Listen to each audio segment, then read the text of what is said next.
Welcome to Be Wise and Relax. Tonight, we are going to slow down together and spend some time with 7 of the oldest questions human beings have ever asked. Not to answer them, not tonight. Just to sit with them, the way you might sit with an old friend who has been thinking about the same thing for a very, very long time. These are the great questions of philosophy, and they have stayed open for around 2,500 years. People far wiser than any of us have turned them over and over by candlelight, in monasteries, in lecture halls, in prison cells, and they have not closed them. And that, strangely, is part of what makes them so good to rest with. You do not need to have studied philosophy to listen. You do not need to remember a single name. There will be names and there will be arguments, and some of them are quite beautiful, but none of them are a test. There is nothing to figure out here. There is nowhere else to be. If you drift off in the middle of a thought, that is not a failure. That is, in a way, the whole idea. Wherever you are right now, I would love to know what time it is for you and where you are listening from. If you feel like leaving that in a comment before you fall asleep, it is a small, kind thing, and it makes this feel a little less like a voice in the dark and a little more like company, but only if you want to. Mostly, I just want you to settle. So take a slow, deep breath. Let it out gently. Let your shoulders come down from wherever they have been hiding all day. Feel the weight of your body against whatever is holding you. The bed, the pillow, the blanket. There is nothing you have to carry into this. You can set all of it down at the door. Thank you for being here with me at Be Wise and Relax. Let us begin. Here is the quiet thread that runs through all 7 of these questions, and it is the reason they belong here, at the edge of sleep, rather than in some bright and busy seminar room where everyone is trying to win. Each of these questions, if you look at it honestly and gently, does something a little surprising. It loosens its grip on the one asking it. It loosens its grip on you. The big questions are not really about facts out there in the world. They press very softly on the very idea of a solid, separate self standing here asking them. The ship of your body has had its planks quietly replaced. Your decisions, it seems, begin a fraction of a second before you feel yourself choose. Almost everything you are confident you know turns out to rest on habit rather than proof. And the one thing you are most certain of, that there is something it is like to be you, right now, listening, is the one thing no one on earth can explain. In the daylight, that might sound unsettling. At night, lying here, it does the opposite. It is a relief. Because the heaviest thing most of us carry to bed is the feeling that we are supposed to have it all worked out. That a real, finished, fully formed person would know who they are and what their life is for, and whether any of it matters. And here is the gentle secret of these 7 questions. The wisest people who ever lived did not have it worked out either. They left these questions open on purpose because they could not be closed. You are not behind on your homework. You are joining a conversation that has been going on for 25 centuries. And you are allowed to just listen tonight. Nobody is keeping score.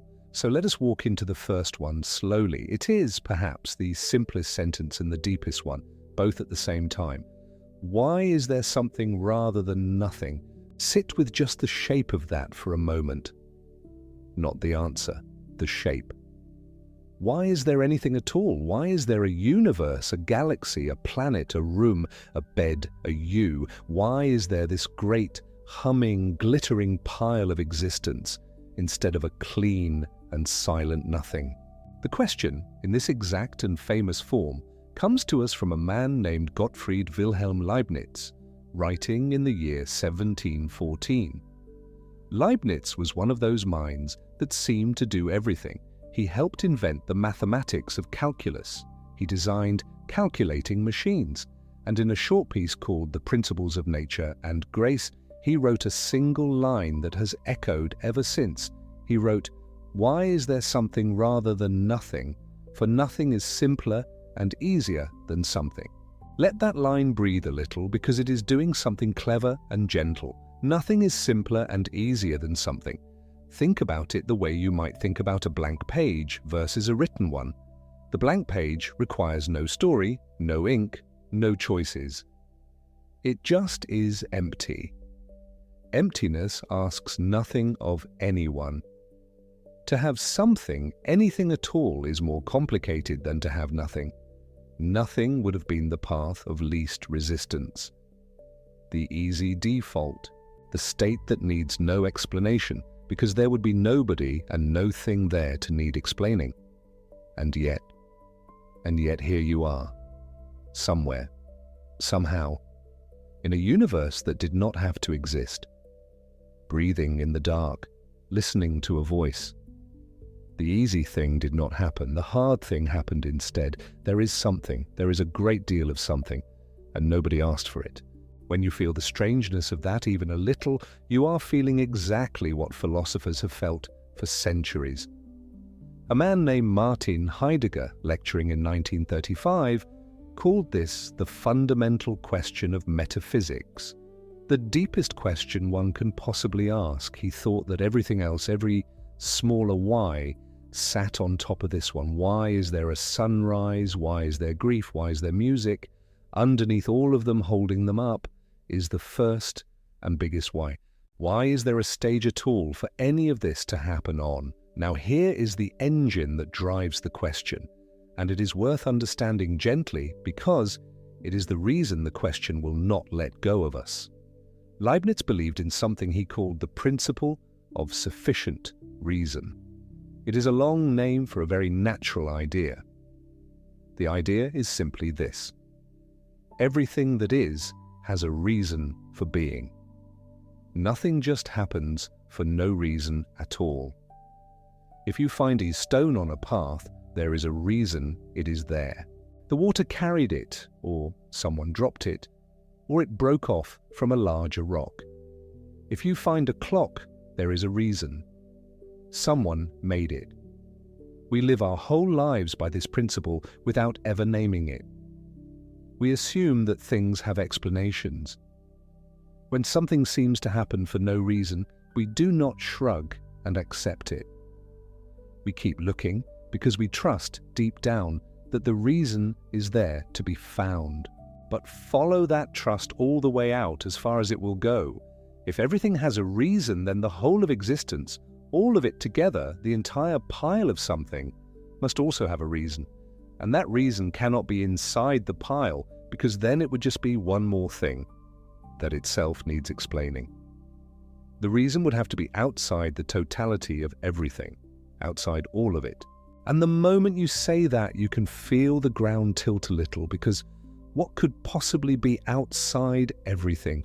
What kind of explanation lives in that strange and empty place? This is where the great voices begin to disagree, and I want you to hear that disagreement not as conflict but as company. Several smart and serious people looking at the same question, choosing different doors. One of those voices belonged to a philosopher named Bertrand Russell. In 1948, Russell sat down for a radio debate broadcast by the BBC with a thoughtful Jesuit priest named Frederick Copleston, and they spoke, among other things, about exactly this. Copleston pressed the Leibniz line. The universe must have a sufficient reason, he argued, a cause beyond itself. And Russell, calm and unbothered, gave one of the most famous replies in the whole history of the question. He said the universe is just there and that is all. A brute fact. Not a thing to be explained by something deeper, but simply the floor. The place where the asking stops. Imagine that for a moment, lying here in the dark.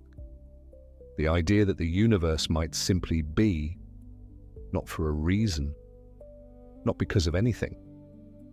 Just there, the way the night is just there, outside your window. Some people find that thought cold.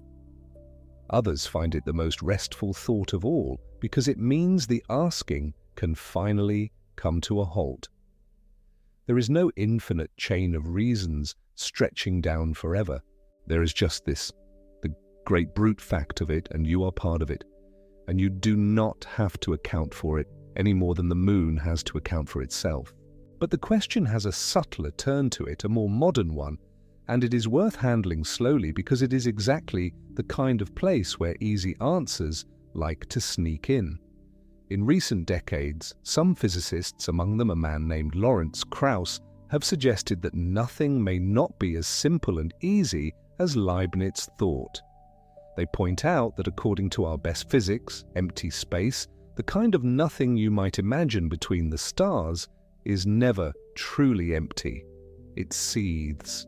It crackles very faintly with what are called quantum fluctuations, little flickers of energy appearing and vanishing. On this picture, something coming from nothing is not so strange after all, because nothing, the physical nothing, is restless and full of possibility.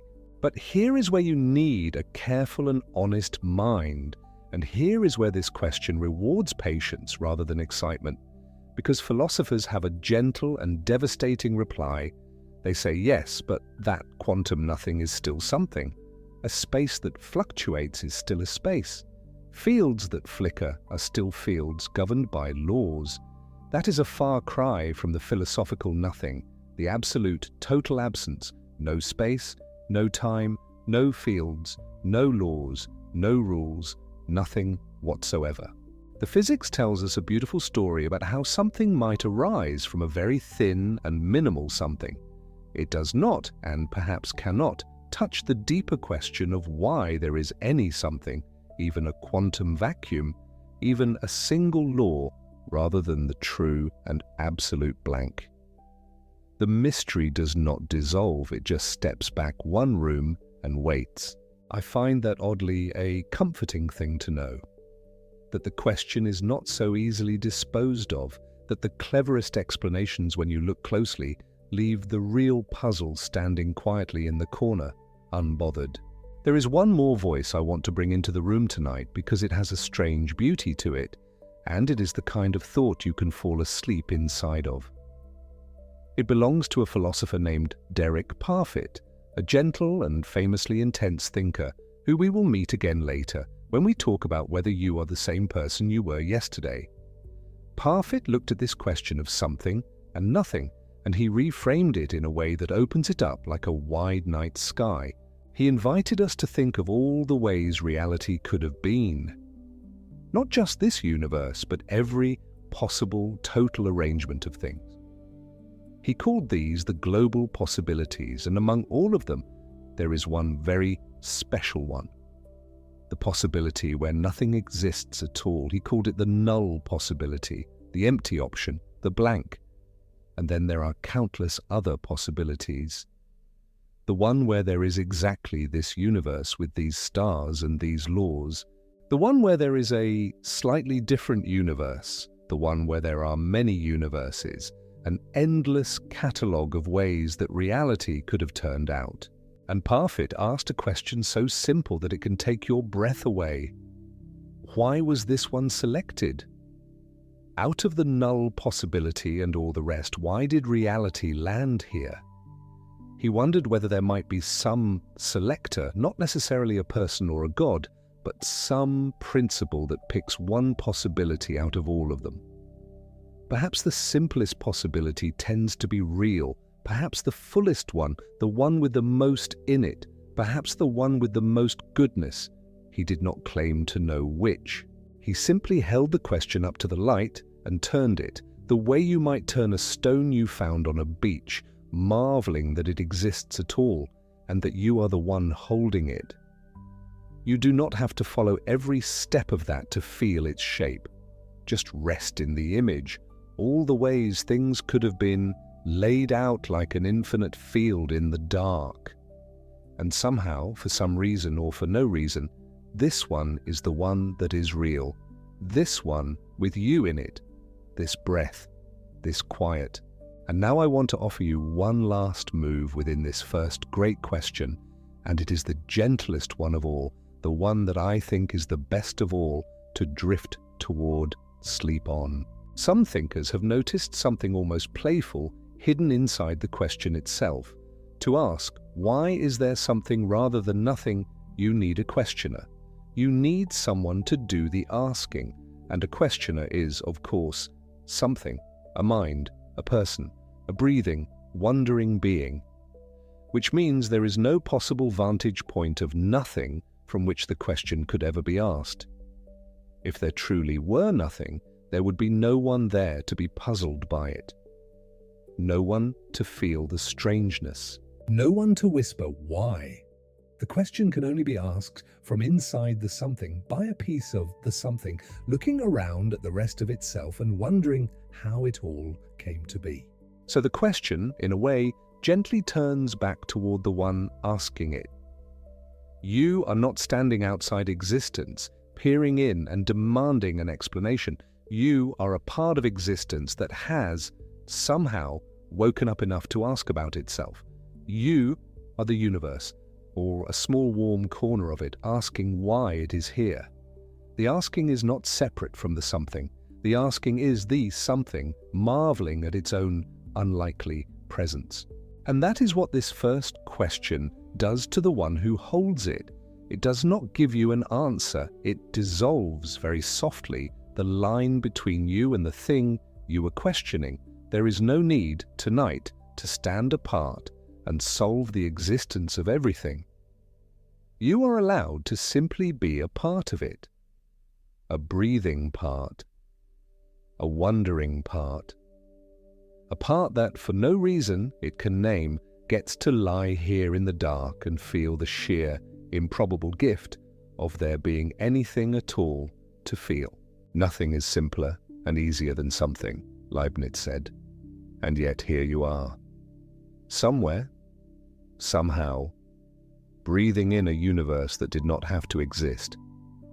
You do not have to explain it. You only have to be in it for a little while longer, and then to rest. Let us pause here for a moment. There is no hurry, we have only just begun, and there are 6 more questions waiting, gently, in no rush at all. Take a slow, deep breath in, feel the air fill you all the way down, and let it go, slowly, like a tide drawing back from the shore. Notice, if you can, that nothing here is asking anything of you. There is no problem on the table that you must solve before morning. There is only this question, the oldest and largest one, sitting quietly beside you like a candle that does not flicker. Feel the place where your body meets the bed. Let it grow a little heavier. Let the dark be soft around you. You are a small, warm part of a universe that did not have to be, and you have nothing to prove to it, and nothing to prove to anyone.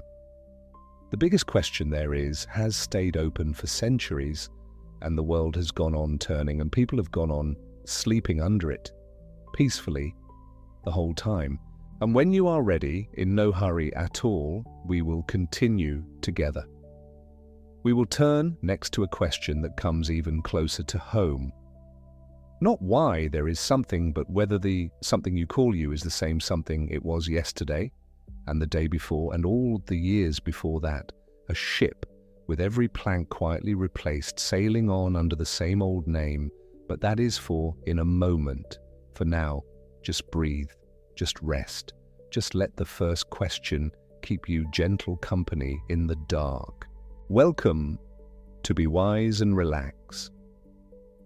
Tonight, we are going to do something unhurried and old. We are going to sit with 7 great questions, the ones that have kept thoughtful people awake and, strangely, have also helped them sleep for about 2,500 years.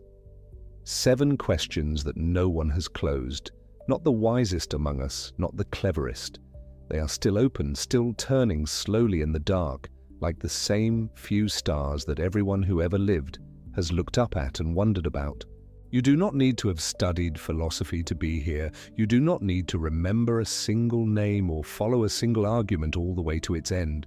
If you drift off in the middle of one, that is perfectly fine. The questions will keep. They have kept for centuries. They will keep until morning and longer. if you feel like it. You might leave a note and say what time it is where you are, and where in the world you are listening from. It is a quiet pleasure knowing that somewhere a window is dark and someone else is settling in too. Take a slow, deep breath. Wherever you are, however the day has treated you, let yourself settle in now. There is nothing to figure out tonight and nowhere else you need to be. Let us begin. Here is the gentle thread that runs through all 7, the spine of the whole evening. Each of these questions, when you hold it honestly, loosens its grip on the person asking it. That sounds strange, but stay with it. Most of the time we think of big questions as weights, things that press down on us, problems we have failed to solve. But these 7 are different. Each one, looked at slowly, makes the everyday self a little lighter, a little less solid, a little less anxious about itself. The question of why anything exists makes your small worries feel held inside something vast. The question of who you really are loosens the tight knot of being only one fixed thing. And on through all 7. That is why they belong here, at the edge of sleep, and not in some bright and busy seminar room. They are not homework, they are company.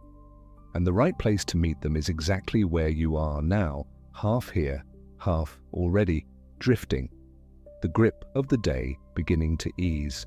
So let us begin where everything begins, with the very first one. Why is there something rather than nothing? It is, when you really say it out loud, an astonishing thing to ask. There did not have to be anything at all. No stars, no oceans, no cities, no you. There could simply have been nothing. No darkness even, for darkness is a thing, a space where light is absent. Just nothing, plain and complete. And yet instead, there is all of this. There is a bed beneath you and breath in your chest and a voice in your ear. Why? A philosopher named Gottfried Wilhelm Leibniz put the question into its clearest form a long time ago, in the year 1714. And he said something that is worth carrying gently to sleep with you. He wrote, "Nothing is simpler and easier than something." Think about that for a moment. Nothing would have been the simplest possibility of all. Nothing requires no explanation, no cause, no upkeep. Nothing is effortless. And yet here we are in a universe full of difficult, complicated, miraculous somethings, when the easy path would have been for none of it to bother existing at all. Leibniz had a principle behind this question, a kind of quiet engine that drives it. He called it the principle of sufficient reason. It is a grand name for a simple, almost childlike intuition. The idea is that everything that exists has a reason for existing. Nothing is just there for no reason whatsoever. If you find a key on a table, there is a reason it is there. Someone left it. If you find a universe, the principle whispers, then surely there must be a reason for that too. And if every single thing inside the universe has a reason, then perhaps the whole of it, taken all together, must also have a reason that would have to lie somehow outside itself. That is the pull of the question. That is why it will not let go. Centuries later, another thinker, Martin Heidegger, in lectures he gave in 1935, called this the fundamental question of all metaphysics. Metaphysics is just the old word for the study of what is most deeply real, and Heidegger believed this was the deepest question a human being could ever ask. Not why is the sky blue, not how does the heart beat, but why is there a sky and a heart and an asking at all?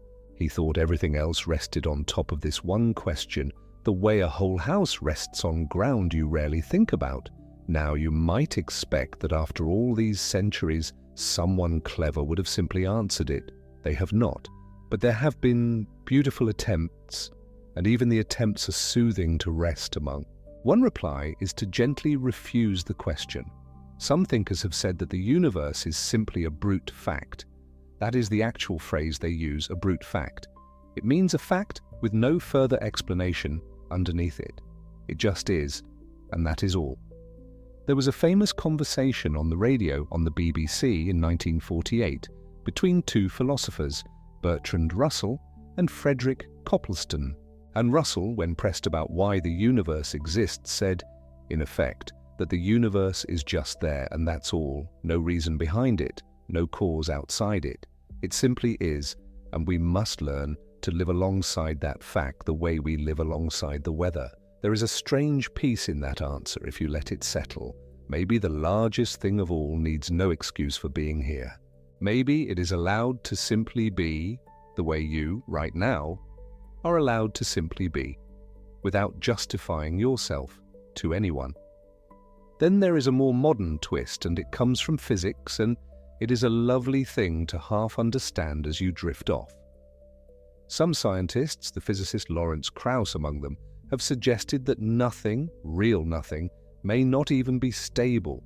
They point to what happens at the tiniest scale of reality, where empty space is never truly empty. Even in what looks like a perfect vacuum, tiny flickers come and go, particles winking briefly into being and out again, like sparks over a fire you thought had died down. And so the suggestion goes, perhaps something can arise from almost nothing, all on its own, because the nothing was restless to begin with. But here is where the philosophers raise a gentle, careful hand. They say, wait. That quantum vacuum, that restless, almost empty space, is still something. It has laws, it has fields, it has rules, it obeys. And so it is not the true nothing of the question, the absolute blank with no laws and no fields and no anything. The science explains how something might come from a very thin something. It does not quite reach all the way down to why there is anything at all, rather than the real, total, lawless nothing. The question slips just past it like water through open fingers. And that is not a failure, that is simply the size of the question. There was a philosopher named Derek Parfit who held the whole thing in his hands more elegantly than almost anyone, and his way of seeing it is a wonderful thing to fall asleep inside. He asked us to imagine all the ways reality could have gone. He called them global possibilities. There is the one we got, the full, bustling universe. And then there are countless others, and among all of them there is one in particular he called the null possibility. That is the possibility where nothing exists at all, the blank one, the empty one. And Parfit's gentle wondering was this: why was this one chosen and not the null possibility? Why this fullness rather than that emptiness?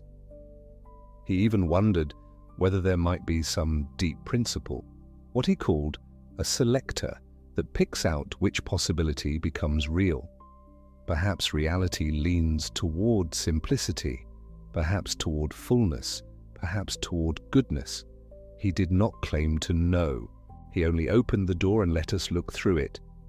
And then there is one last move, the subtlest of all, and it is almost a kindness the question does to itself at the end.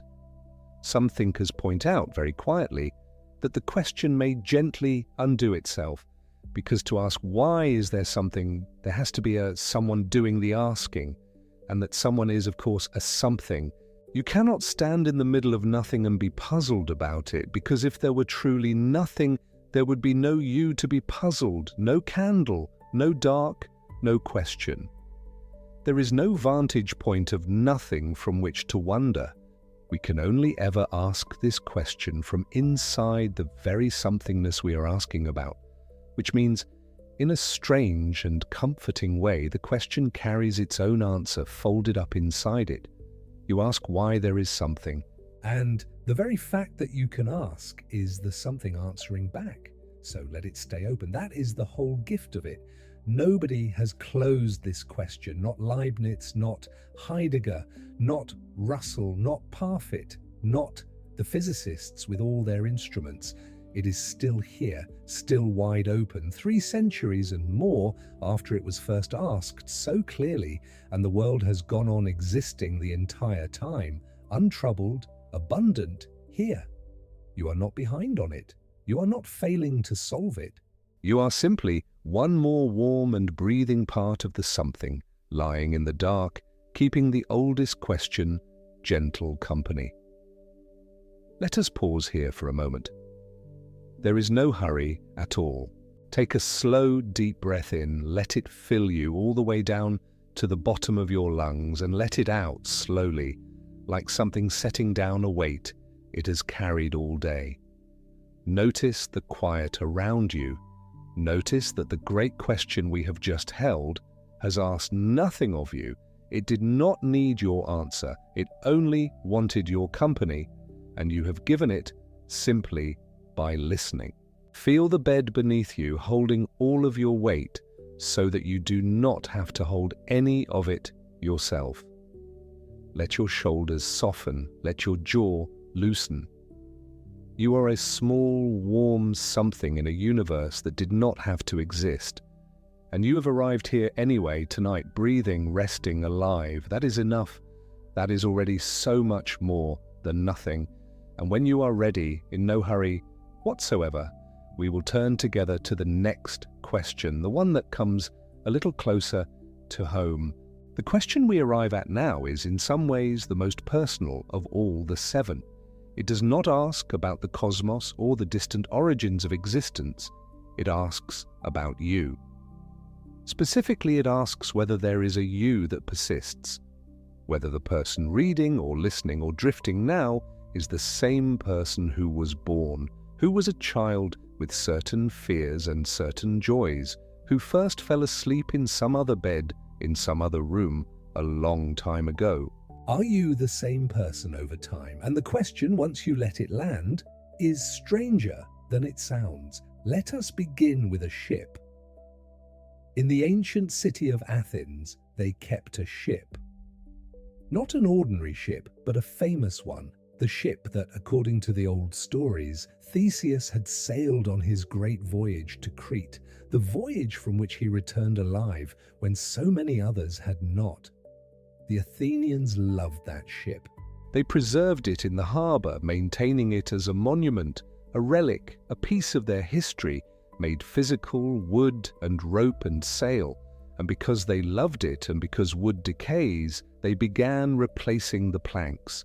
One rotted plank came out, a new one went in, then another, then the mast needed replacing, then the hull beams one by one as the years passed and the centuries turned. And at some point someone looked up and realized there is not a single original piece of this ship left. Every plank, every beam, every rope and fitting and board has been replaced. Yet it is still sitting there in the harbour, still called the Ship of Theseus, still visited, still preserved. The question that Plutarch recorded, writing in the 1st or 2nd century, is simply this: is it still the same ship? That is already uncomfortable enough, but the English philosopher Thomas Hobbes, writing much later, added a twist that tightens the puzzle considerably. He imagined that someone all along had been collecting the old planks as they were removed. The rotted ones, the worn ones, the ones that were pulled out and discarded. And suppose this person quietly and patiently used those original planks to build a second ship. So now there are 2 ships in the harbour.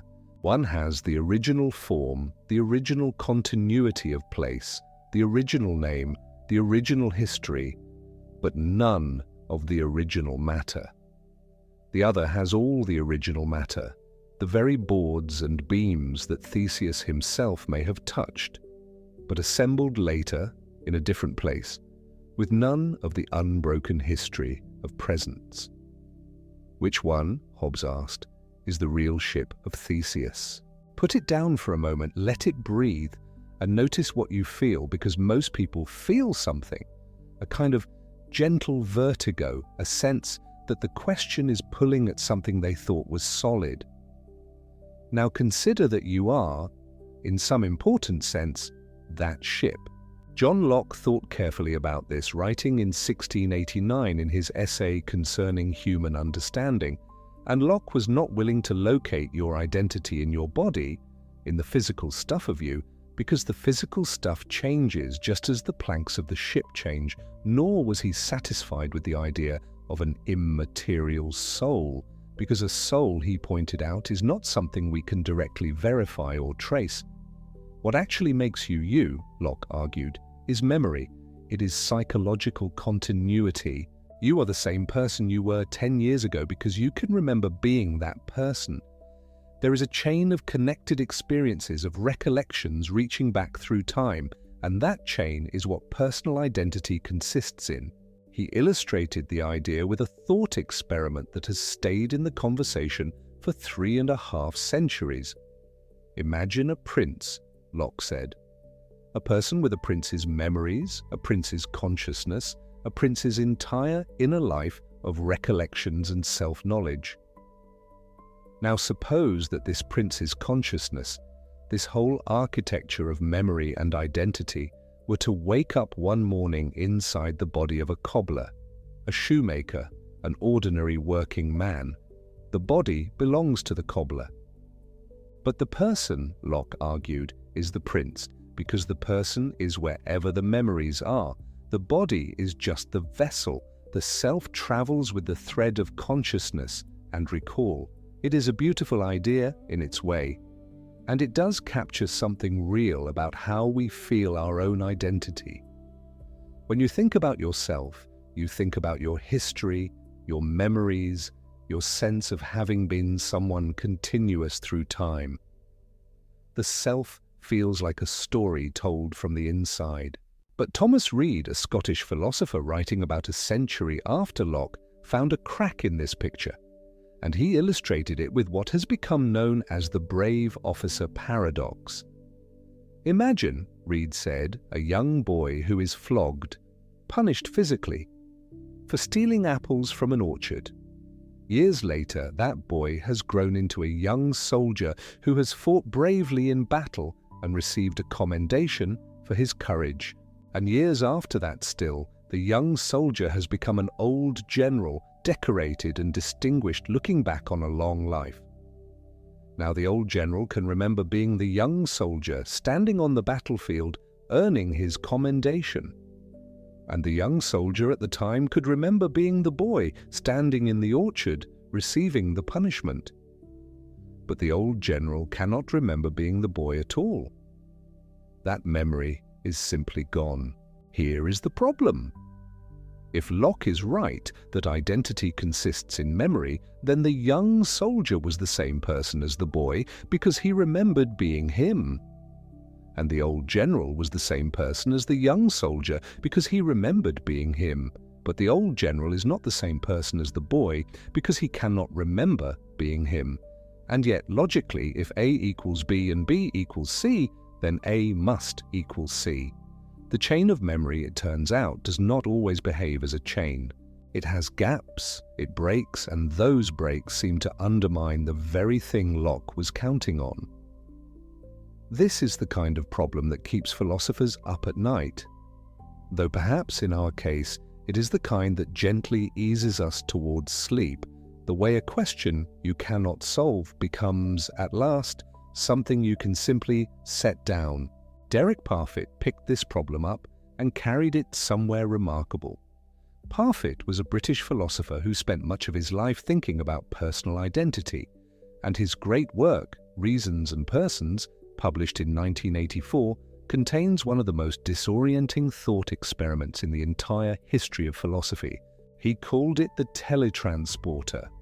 Imagine, he said, a machine that can scan your body and your brain completely, every atom, every neuron, every connection, every memory encoded in every synaptic weight, and transmit that information to Mars, where a receiving station uses it to construct an exact replica of you, atom by atom, memory by memory, right down to the particular mood you were in at the moment of transmission. The machine on Earth, in the process, destroys the original. You step in. The scan happens. On Earth, you cease to exist. On Mars, a person wakes up remembering being you, thinking they are you, with every belief, every love, every recollection you had, completely intact. Is that person you? Many people feel on first encounter that something is missing, that whatever survives is a very good copy but not the original. But then Parfit asks you to look closely at that intuition and ask what exactly it is grounded in. If everything, literally everything, is preserved, what is the thing that is not? The memories are there. The personality is there. The body, reconstructed precisely, is there. What is the you-ness that the copy lacks, and where did it go? And then Parfit introduces the branch line case, which is where the vertigo becomes genuinely profound. Suppose the teletransporter on Earth suffers a malfunction. It scans you successfully and transmits the information to Mars, where the replica forms and wakes up thinking it is you, but it fails to destroy the original. So now, there are two of you. You, still on Earth, alive and intact, remembering stepping into the machine. And on Mars, another person, equally convinced they are you, remembering exactly the same thing from the inside. Both have the same claim to being you. Both have continuity of memory and personality with the person who stepped into the machine. Which one is you? Parfit's answer, arrived at after years of thinking, was startling. He said, "This is the wrong question. Identity," he argued, "is not what matters.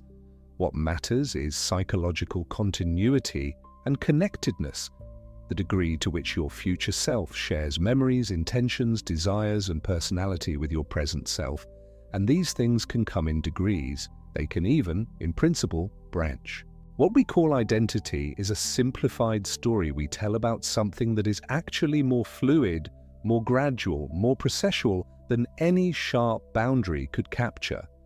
The question, is it still you, may be like asking whether a river that has split around an island and rejoined downstream is the same river, a question to which there is no single, final, objective answer, only a choice of how to tell the story.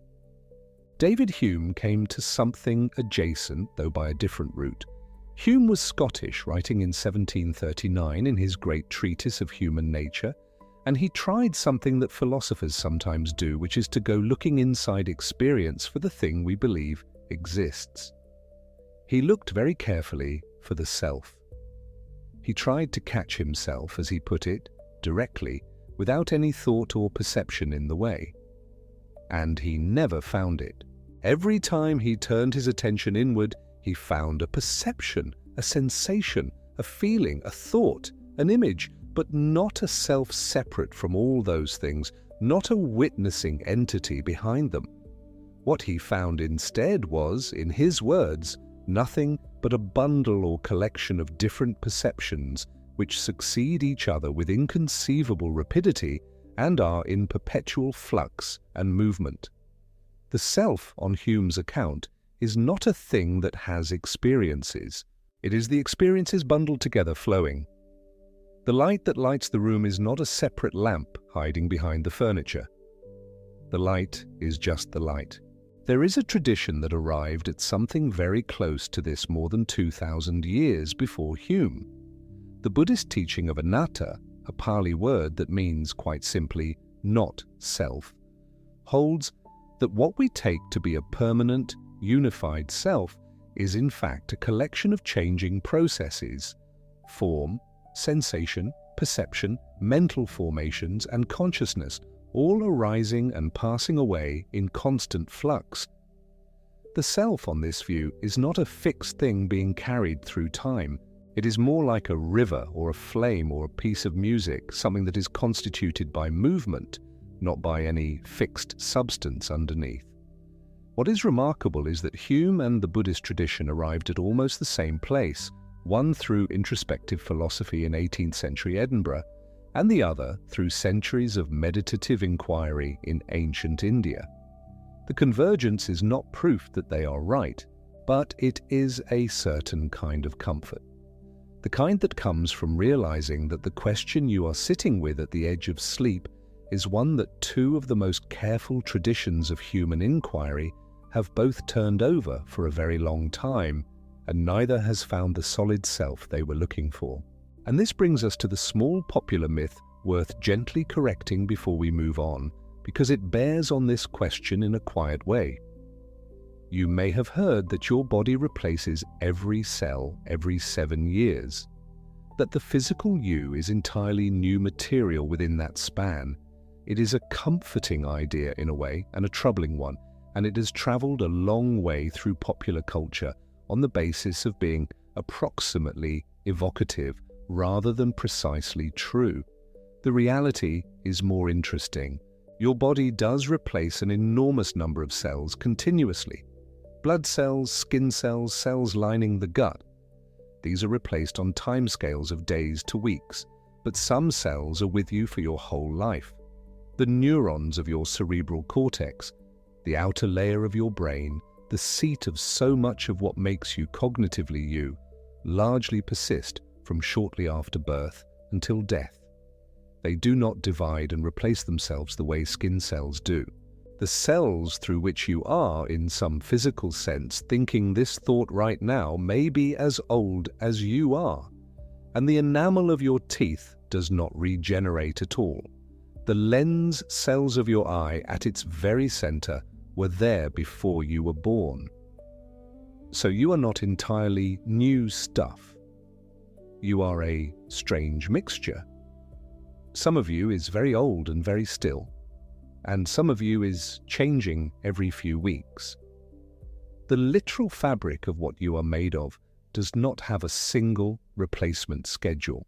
It has many running at different rates in different tissues over different timescales, which makes the Ship of Theseus even more apt than the popular version suggests. You are not a ship whose planks are all swapped every 7 years. You are a ship where some of the planks were laid at the beginning and have never been touched, while others have been replaced hundreds of times, and the ship sails on, the same ship, a different ship, under the same name, through the same weather, remembering the same ports. You do not need to answer it tonight. The question is enough on its own. And the not answering of it is not a failure. It is, as Parfit might say, simply recognizing that the sharp binary answer you were looking for may not be the kind of thing this question contains. Let us pause here for a little while. Take a slow, deep breath. Let your body settle fully into whatever is holding it, the mattress, the pillow, the quiet weight of the blanket. Notice that the question of who you are has been turning in the minds of Plutarch's City and Locke's Library and Hume's Study in Edinburgh for centuries, and the world has gone right on, and people have slept and woken and been who they are, whatever exactly that means. You are not behind on this one either. You are not failing to know who you are. You are simply a person, a bundle, a continuity, a story, a ship, resting right now in this particular moment, which is yours. Let your eyes stay closed. Let your breathing find its own rhythm. And when you feel ready, we will move to the next great question, the one that for many people is the most unsettling of all, until it is held gently and turned in the light, and then becomes something stranger and quieter than the worry it first appeared to be. The question is whether you were ever free. The question of free will is one of those questions that sounds at first like a philosophical technicality, the kind of thing argued about in small rooms by people with too much time. And then it opens, and you realize it touches everything: your sense of deserving what good things have come to you, your sense of guilt about what you have done or failed to do, your understanding of why people become who they become. The question is not small, it is just quiet, the way deep water is quiet. Let us lay out the 3 great positions, because they have exact names and it helps to know them. The first is called hard determinism. The idea here is that every event in the universe, including every thought you have and every action you take, is the effect of prior causes, stretching back in an unbroken chain to before you were born. The laws of nature govern everything, and your choices are events in the natural world like any other, events that were, in principle, fixed by what came before them. On this view, free will, in the sense of genuine origination of action, does not exist. What feels like choosing is something happening in you, but it is not caused by some uncaused you standing outside the chain. There is no such standing place. The second position is called libertarianism, not in the political sense, but in the philosophical one, meaning free will is real and is genuinely incompatible with determinism, and that determinism is not the complete truth about the universe. Something in human action, in consciousness, in the will, in the way reasons move us, stands outside the purely mechanical. Some philosophers have looked to quantum indeterminacy here, to the fundamental randomness at the base of the physical world, as a possible opening for freedom. Though there is a problem with this move, and it is an honest one, random is not the same as free. A decision that happens because of quantum noise in a neuron is not thereby a free decision in any meaningful sense. It is just undetermined, which is a different thing. The third position is the one that many philosophers find most compelling, and it has a name too: compatibilism. The compatibilist says that the apparent opposition between free will and determinism is based on a misunderstanding of what free will actually is or needs to be. Thomas Hobbes held something like this, and so did David Hume, who called it the reconciling project, his attempt to show that freedom and necessity were not in conflict, but had simply been misdescribed. The compatibilist says that freedom is not a matter of being somehow exempt from causation, standing outside the laws of nature like a ghost moving pieces on a board.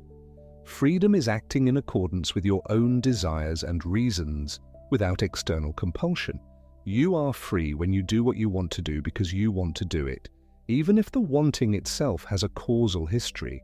What chains you is coercion or addiction or obsession or ignorance, not the fact that the universe is governed by laws. Daniel Dennett, the contemporary American philosopher, has defended this position with great energy in books like Elbow Room, published in 1984, and Freedom Evolves from 2003. He argues that the freedom worth wanting, the freedom that grounds our practices of praise, blame, responsibility, and moral relationship, is fully compatible with a deterministic universe, and that what we lose by giving it up is not some magical metaphysical exemption, but precisely the capacities that make us recognizably human: the ability to reason, to reflect, to weigh options, to respond to reasons. But then there is the consequence argument, and it presses hard. Peter van Inwagen, an American philosopher, laid it out with great clarity in his 1983 book, An Essay on Free Will. The argument goes like this: if determinism is true, then your actions are consequences of the laws of nature and events that happened long before you were born. You have no control over what the laws of nature are. You have no control over what happened before you were born. Therefore, you have no control over the consequences of those things, including your actions. Therefore, you have no control over your actions. Read it again slowly. It does not feel like a trick. It feels like a careful description of something genuinely troubling. Van Inwagen is not a sleight-of-hand artist. He is pointing at something real.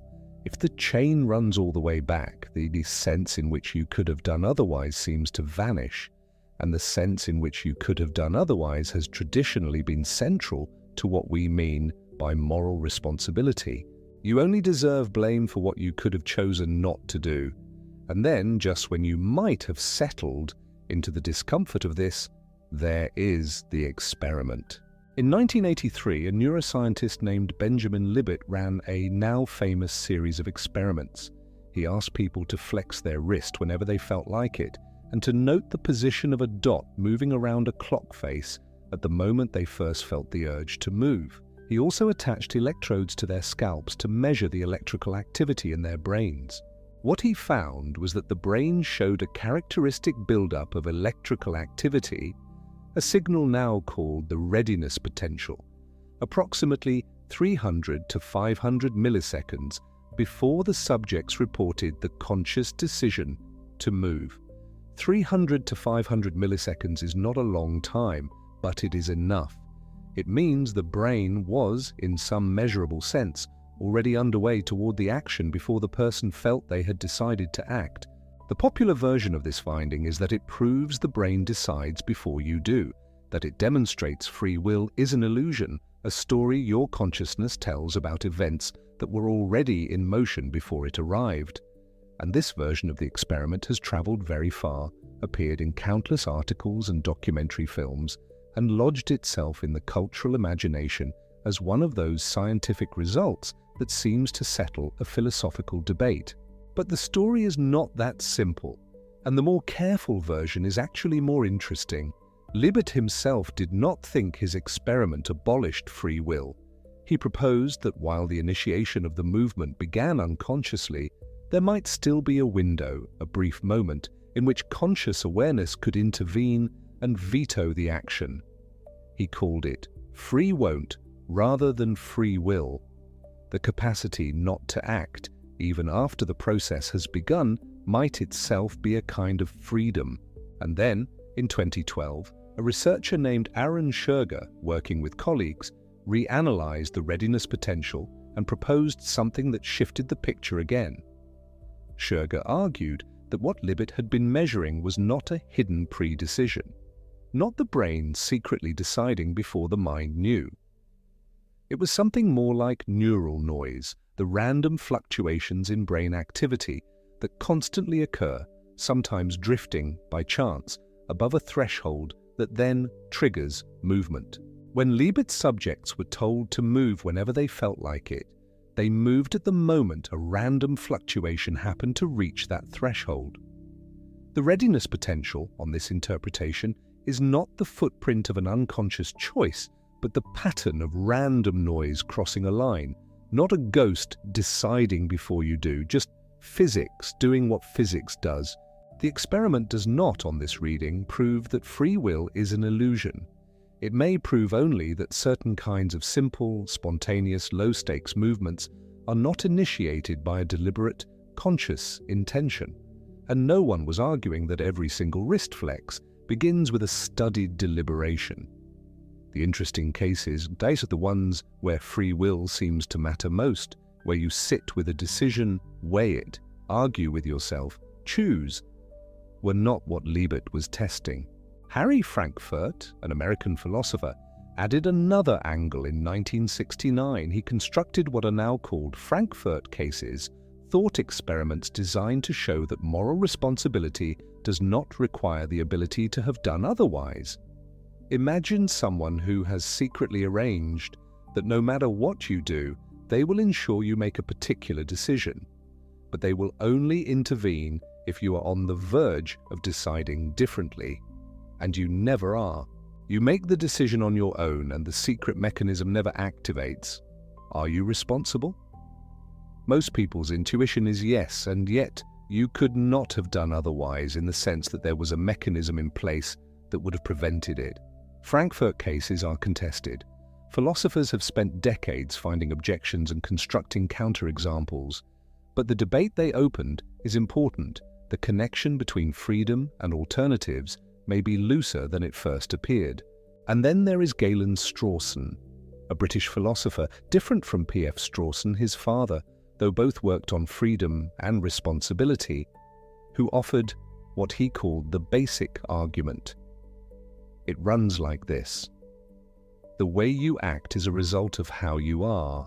To be truly responsible for how you act, you would need to be responsible for how you are. But to be responsible for how you are, you would have had to make choices that made you that way.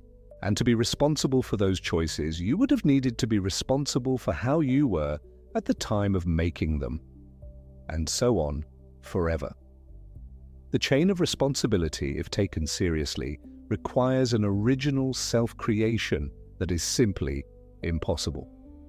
You cannot have made yourself from nothing. Somewhere at the base, there is simply what you were, and you did not choose that.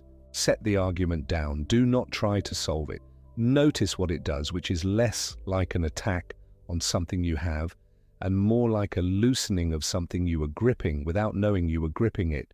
If no one anywhere in history has ever had the kind of ultimate responsibility that the basic argument dissolves, if it was never really a thing anyone possessed, then its absence is not a personal loss.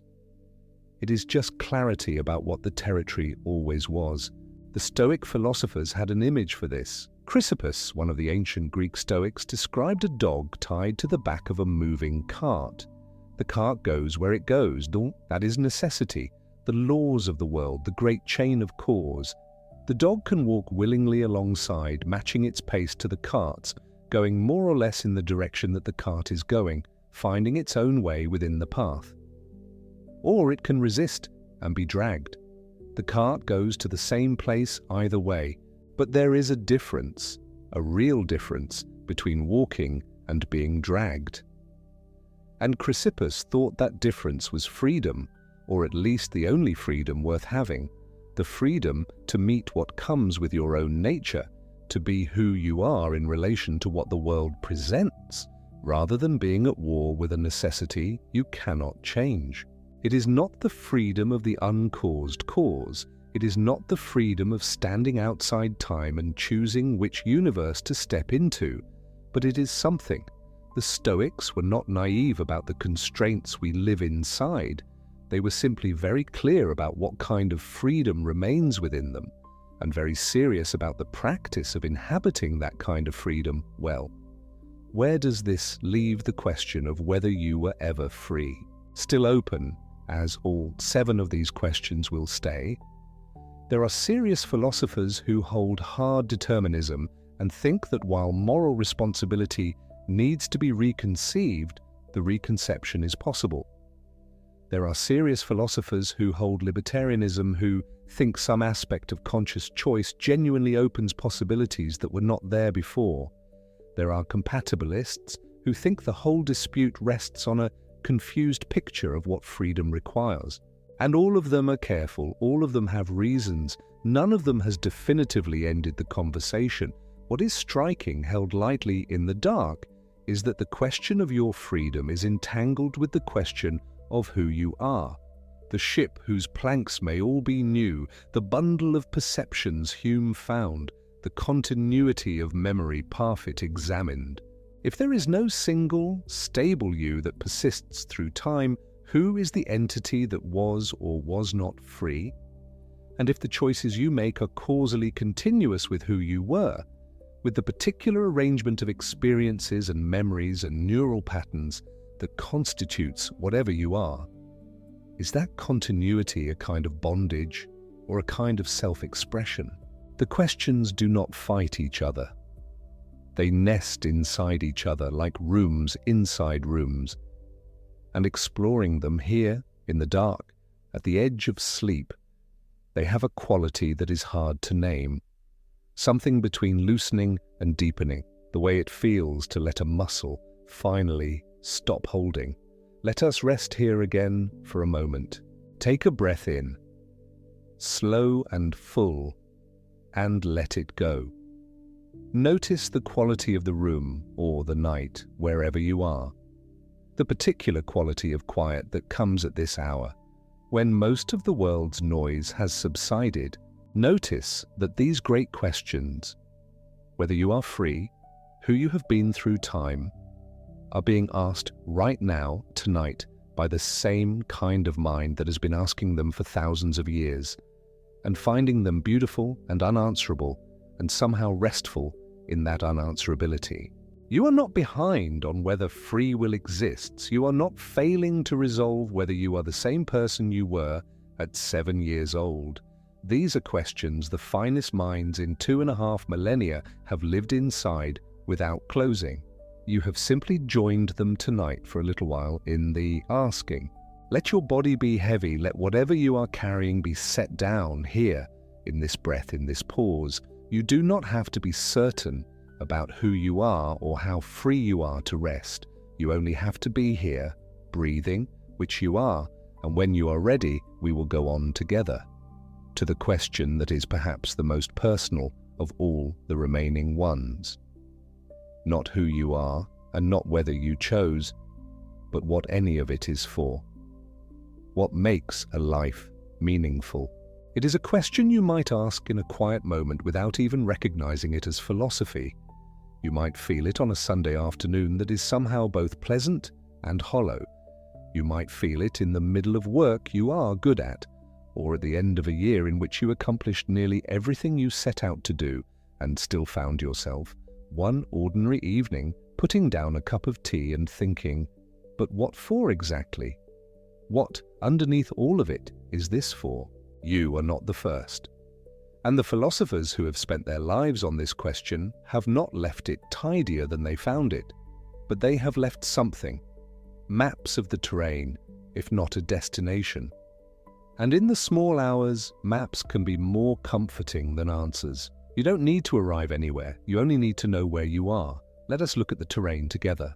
The first thing that philosophy does with any question is sort it. When thinkers ask, what makes a life meaningful, three families of answer have formed, and they have lived in productive tension for a very long time. The names given to these families are supernaturalism, objective naturalism, and subjectivism. And each one is worth holding for a moment, like a stone you turn over in your hand. Supernaturalism is the oldest position, and in some form the most widely held across human history. It holds that meaning requires something beyond the natural order, God, a soul, a purpose written into reality from the outside. Without that anchor, the argument goes, there is nothing for meaningful to point to. A life can accumulate beauty, love, achievement, pleasure, and if it all simply ends, if there is no witness, no telos, no transcendent significance, then it is perhaps like a painting that no one ever sees, made of materials that will rot. The painting was beautiful, and it is gone.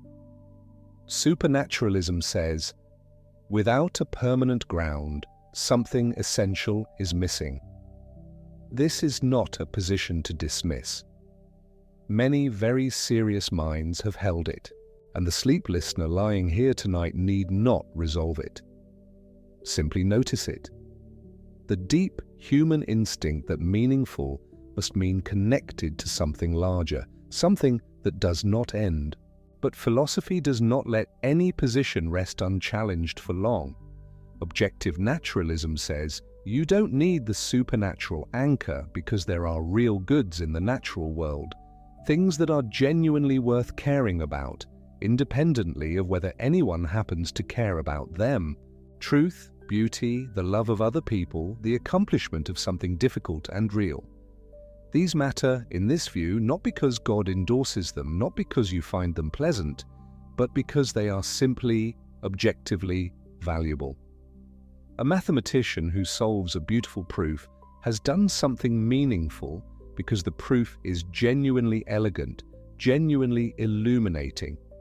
And that is not merely a feeling she has about it.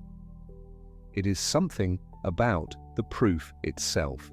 And then there is subjectivism, the quietest position in some ways and in other ways the most radical.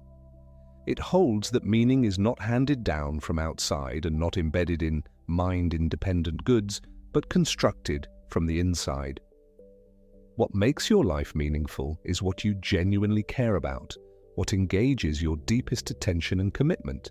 On this view, if someone devotes their life entirely to learning the migration patterns of a particular moth found in one mountain range in northern Morocco, and does so with complete devotion and without apology, then that life is meaningful, because meaning is a relationship between a person and what they love, not a verdict from outside. These three positions have lived inside every serious conversation about meaning for centuries, and none of them has driven the others from the field. They coexist, each illuminating something the others miss, each carrying a genuine human intuition.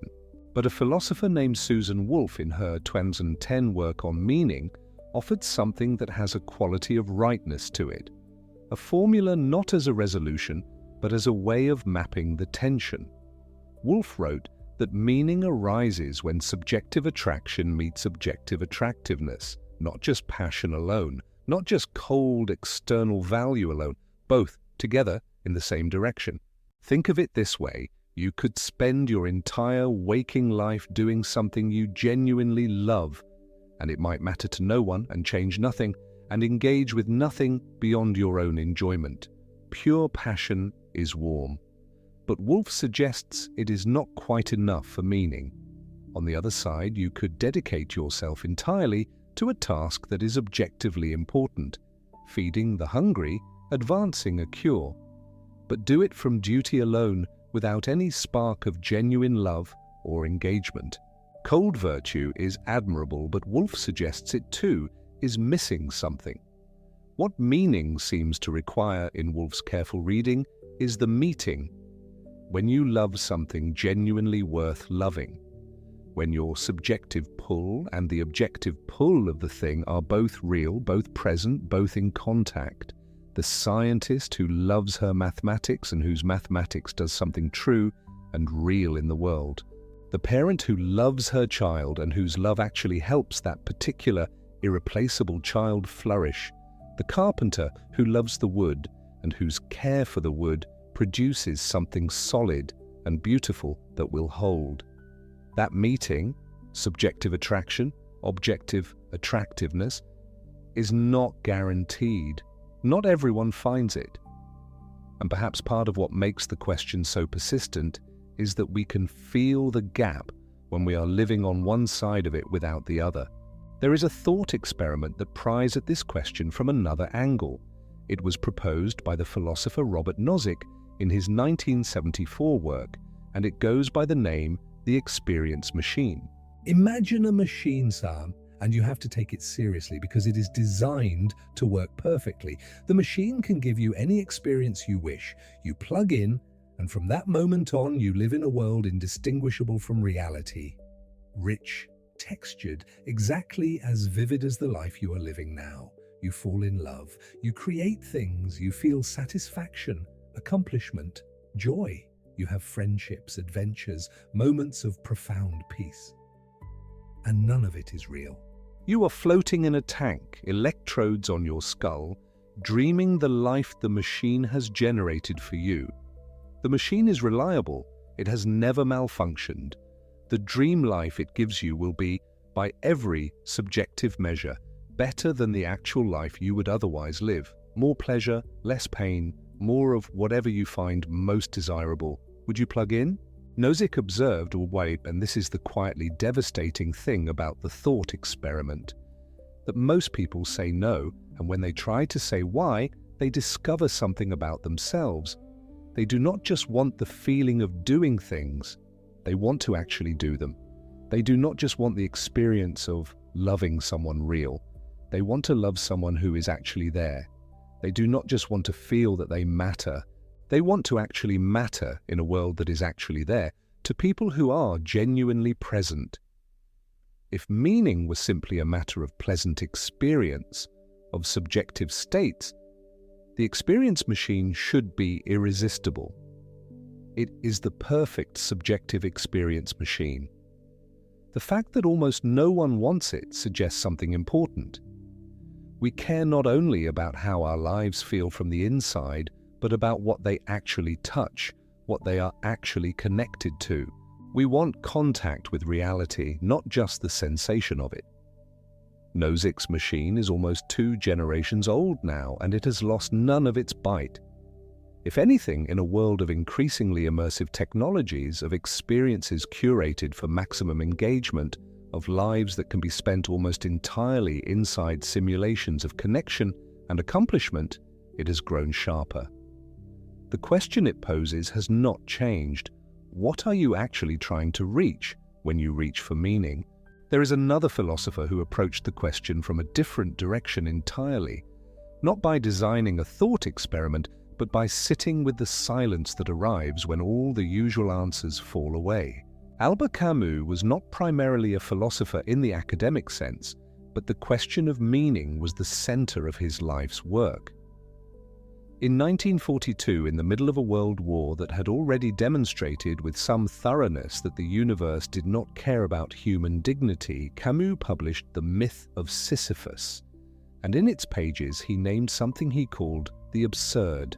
The absurd, for Camus, is not a pessimistic conclusion. It is a description of a relationship. On one side of the relationship is us, human beings who cannot help searching for clarity, coherence, meaning, an answer to why all of this is here. On the other side is what Camus called the universe's silence. The universe does not answer, not unkindly, not cruelly, simply, silently. And the absurd is what happens in the gap between our demand for meaning and the world's refusal to supply one. Camus asked, given this gap, what should we do? He rejected two responses that he thought were cowardly in his characteristically direct way. The first was physical suicide, ending your life to escape the problem. The second, which he called philosophical suicide, was choosing to believe in something that promised to fill the gap, to leap into religion or into any system that pretended the silence was really an answer in disguise. His third path was what he called revolt. Not dramatic revolt, not angry revolt, a kind of clear-eyed, even joyful insistence on living fully in the face of the absurd without pretending it away, to keep asking, even knowing there is no final answer, to love what is here, even knowing it will end. And then Camus returned to the old myth of Sisyphus, the man condemned by the gods to roll a boulder to the top of a mountain, watch it roll back down, and begin again forever. The gods thought this was a punishment. Camus thought they may have been wrong. One must imagine Sisyphus happy. That line has traveled a long way from its source, but what Camus meant by it was specific. Not that Sisyphus feels no weariness, not that the boulder is secretly light, but that in the walking back down the mountain, in the moment between one push and the next, Sisyphus is fully his own. The struggle itself is enough to fill a heart. The revolt, the refusal to despair, the sheer act of continuing. That is not a consolation prize for the absence of meaning. It is a kind of meaning, made from the inside without outside endorsement. This is very close to the spirit in which we are sitting with these questions tonight. Not to resolve them, to continue with them calmly. Viktor Frankl came to the question from a very different place. A psychiatrist in Vienna, he survived the Nazi concentration camps at Auschwitz, Kaufering, and Turkheim. He published his account and his framework in 1946 in a book that has now been read by millions of people, Man's Search for Meaning. What Frankl observed, in himself and in the other prisoners around him, was that those who could find some thread of meaning, some purpose in surviving, some love to survive toward, were far more likely to endure than those who could not. Not always. Nothing in that place was reliable, but the capacity to find meaning in suffering, to choose one's attitude toward a situation one cannot change, proved again and again to be a kind of sustaining power that no external force could entirely take away. Frankl called this will to meaning the primary human drive, more fundamental, he argued, than the will to pleasure or even the will to power. And he believed meaning could be found through three routes: work and creation, love, and what he called a chosen attitude in unavoidable suffering.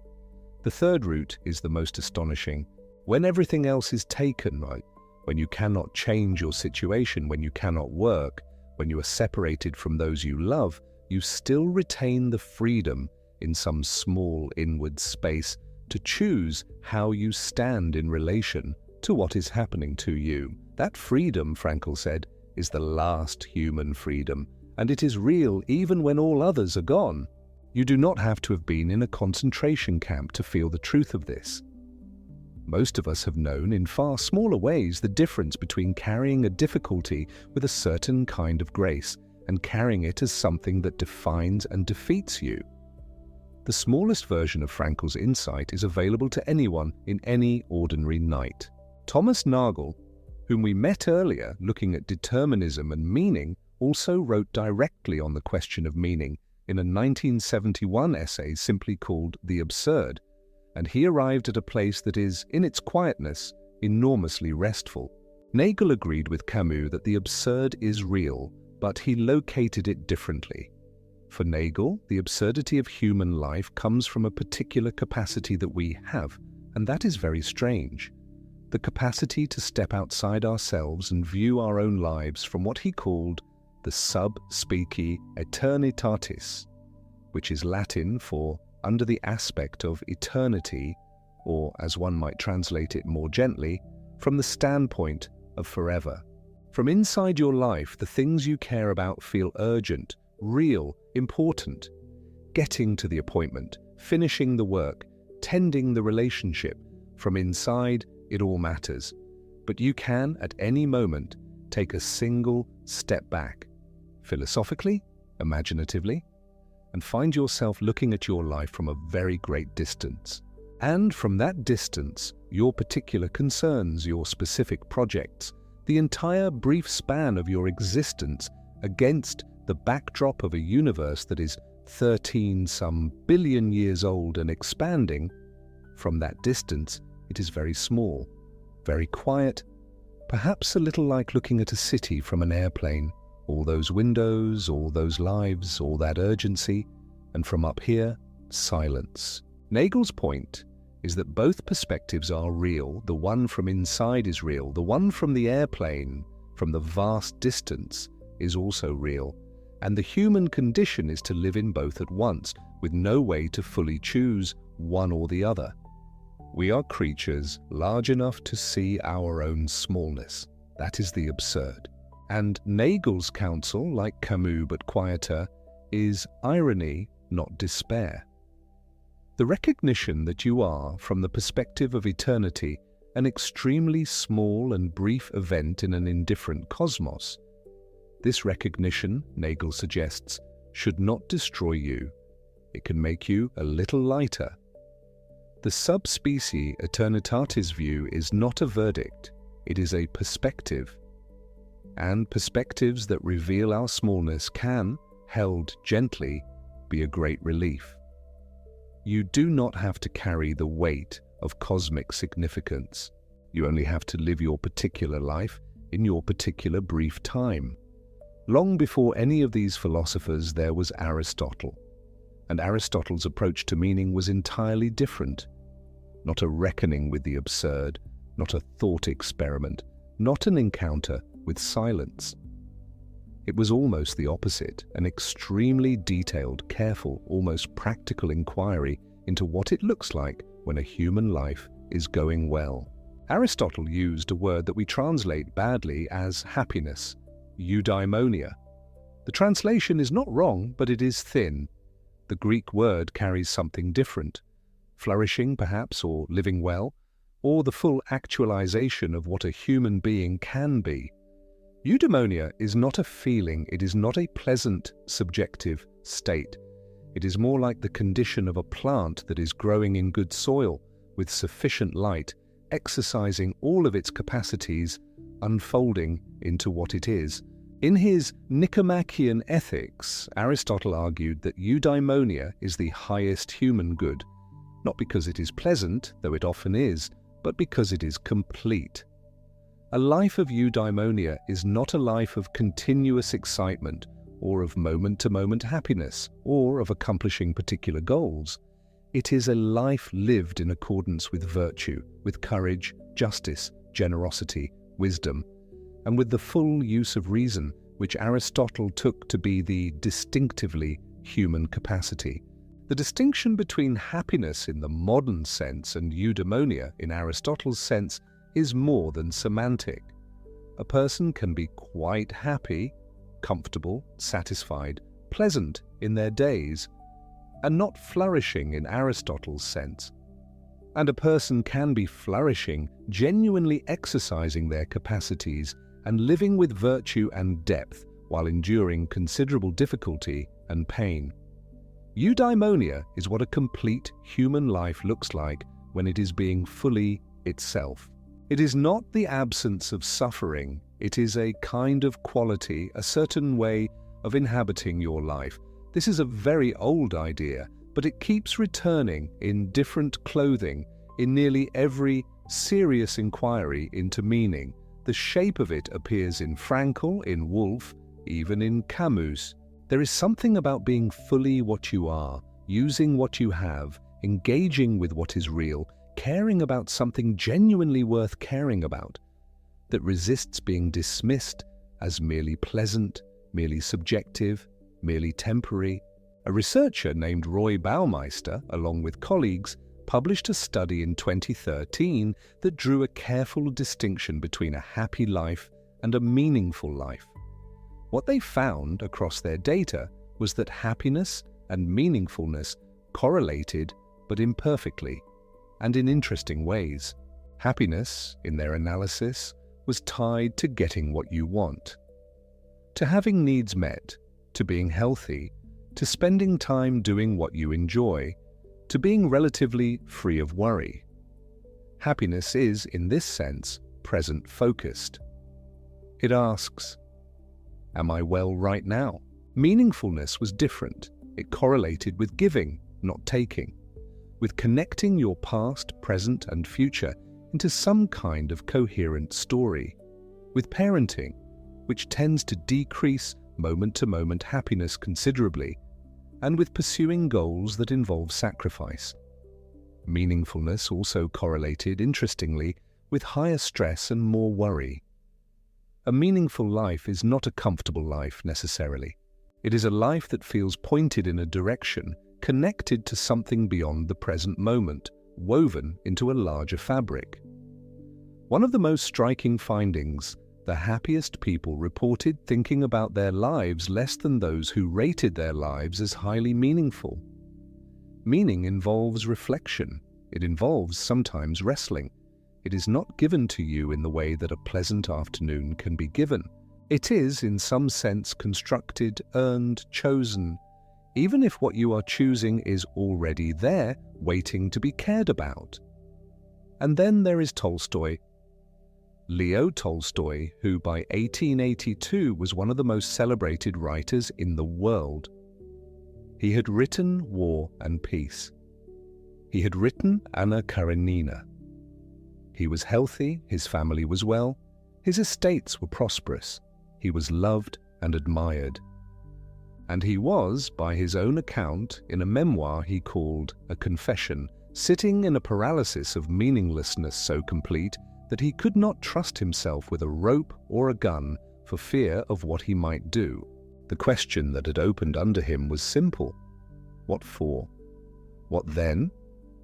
Everything he had built, everything he had written, everything he had achieved, what was it ultimately for? It would end. He would end. And everything he cared about would end. And in the face of that ending, nothing he could point to gave him a satisfying answer. His account is not easy reading, but it is honest to a degree that is rare because he refuses to pretend the question went away. He tried every answer. Science, he said, gave him no help. It told him how things worked, but not whether working was worth anything. Philosophy, in the forms available to him, seemed to him to circle the question without landing. The lives of very simple people, peasants, workers, people who did not have leisure to ask the question, seemed to him to somehow escape the trap, though he could not entirely say how. What he eventually found, and he was careful not to claim he had found a proof, was something closer to faith in the broadest sense, not a theological argument, but a lived relationship with something he could not name precisely, that made it possible for him to continue. He did not package it neatly. A confession ends less in resolution than in a kind of quieted surrender to the fact that the question does not close and life does not wait, What Tolstoy's account gives us, perhaps more than any philosophical argument, is the weight of the question. This was not a theoretical inquiry for him.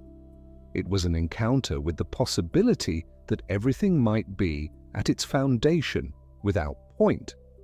And from that encounter, even an extraordinary life, even a life of genuine achievement and beauty, is not automatically exempt. We are all, in different ways, touching this question when the lights are low and the noise of the day has stopped. What is this for? Not anxiously, just genuinely. What is it for? And the philosophers have been sitting with you in that question for a very long time. They have not closed it, but they have made it more spacious. Camus says, "Keep going without the false comfort." Frankl says, "The meaning is there, even in the worst of it, if you can find what you are living toward." Nagel says, "Your smallness, seen from eternity, need not defeat you. Hold both views at once, lightly." Aristotle says, "Flourishing is not a feeling. It is a way of being fully yourself." And Wolff says, "Find where what you love and what is genuinely worth loving are pointing in the same direction." None of them says, "Here is the answer." All of them say, "Keep asking and do not stop living in the meantime." Let us rest here for a moment. In this question, take a slow, deep breath in and let it go. Notice that somewhere in you, even now at this hour, there is something that cares about something. The caring itself is remarkable. The fact that you are a creature who asks what any of it is for, that you are not satisfied with merely surviving, but need your survival to mean something. That is not a problem to be fixed. It is something close to the most distinctively human thing about you. You are the kind of being for whom meaning matters. Whatever that implies about the universe, it is certainly something about you. You do not need to know tonight what your life is for. You do not need to answer Tolstoy. You do not need to choose between Camus and Aristotle. You only need to know that these questions are as old as the minds that ask them, and that asking them, really asking them, in the dark, with honest attention, is itself a kind of meaningful act. The questioning is already an instance of the thing you are searching for. Let your breath be slow. Let whatever has been held be a little less held in this pause. Let the weight of the question become something more like the weight of a blanket, present but warm, and something you are resting under rather than carrying. And when you are ready, we will move to the fifth of our great questions. It lives very close to the one we have just been inside, because once you have asked what your life is for, it is almost impossible not to ask the quieter question underneath it. How much of what you think you know can you actually be sure of? The limits of what we can truly know. This is a question with a long, slow, unsettling history, and like all of our questions tonight, it does not end in catastrophe. In the hands of the most careful thinkers, it ends somewhere much stranger and more restful than that. Let us begin with a man in a room in Holland in 1641. René Descartes was a mathematician and a philosopher, and he had grown frustrated with what he took to be the shakiness of everything he had been taught. Not the shakiness of any particular idea, but something more fundamental, the question of whether any of his beliefs rested on a solid enough foundation to be genuinely called knowledge. So he sat down, famously by a fire, and performed what he called methodic doubt. Not a mood of skepticism, not a cynical disposition, but a deliberate, structured attempt to strip away every belief he could not be absolutely certain of in order to see what remained. He noticed first that the senses deceive. You have seen it yourself. A straight stick that looks bent in water, a distant object that looks small, sounds that seem to come from one direction and turned out to come from another. If the senses occasionally deceive, how do you know when to trust them? But he went further. He noticed that he sometimes dreams vividly enough that he cannot, while dreaming, tell that he is dreaming. Right now, lying where you are, perhaps beginning to drift. How certain are you that you are not dreaming? The world of the dream has the same texture in the moment as the world of waking. So which is this? And then Descartes pushed further still to the limit of his doubt.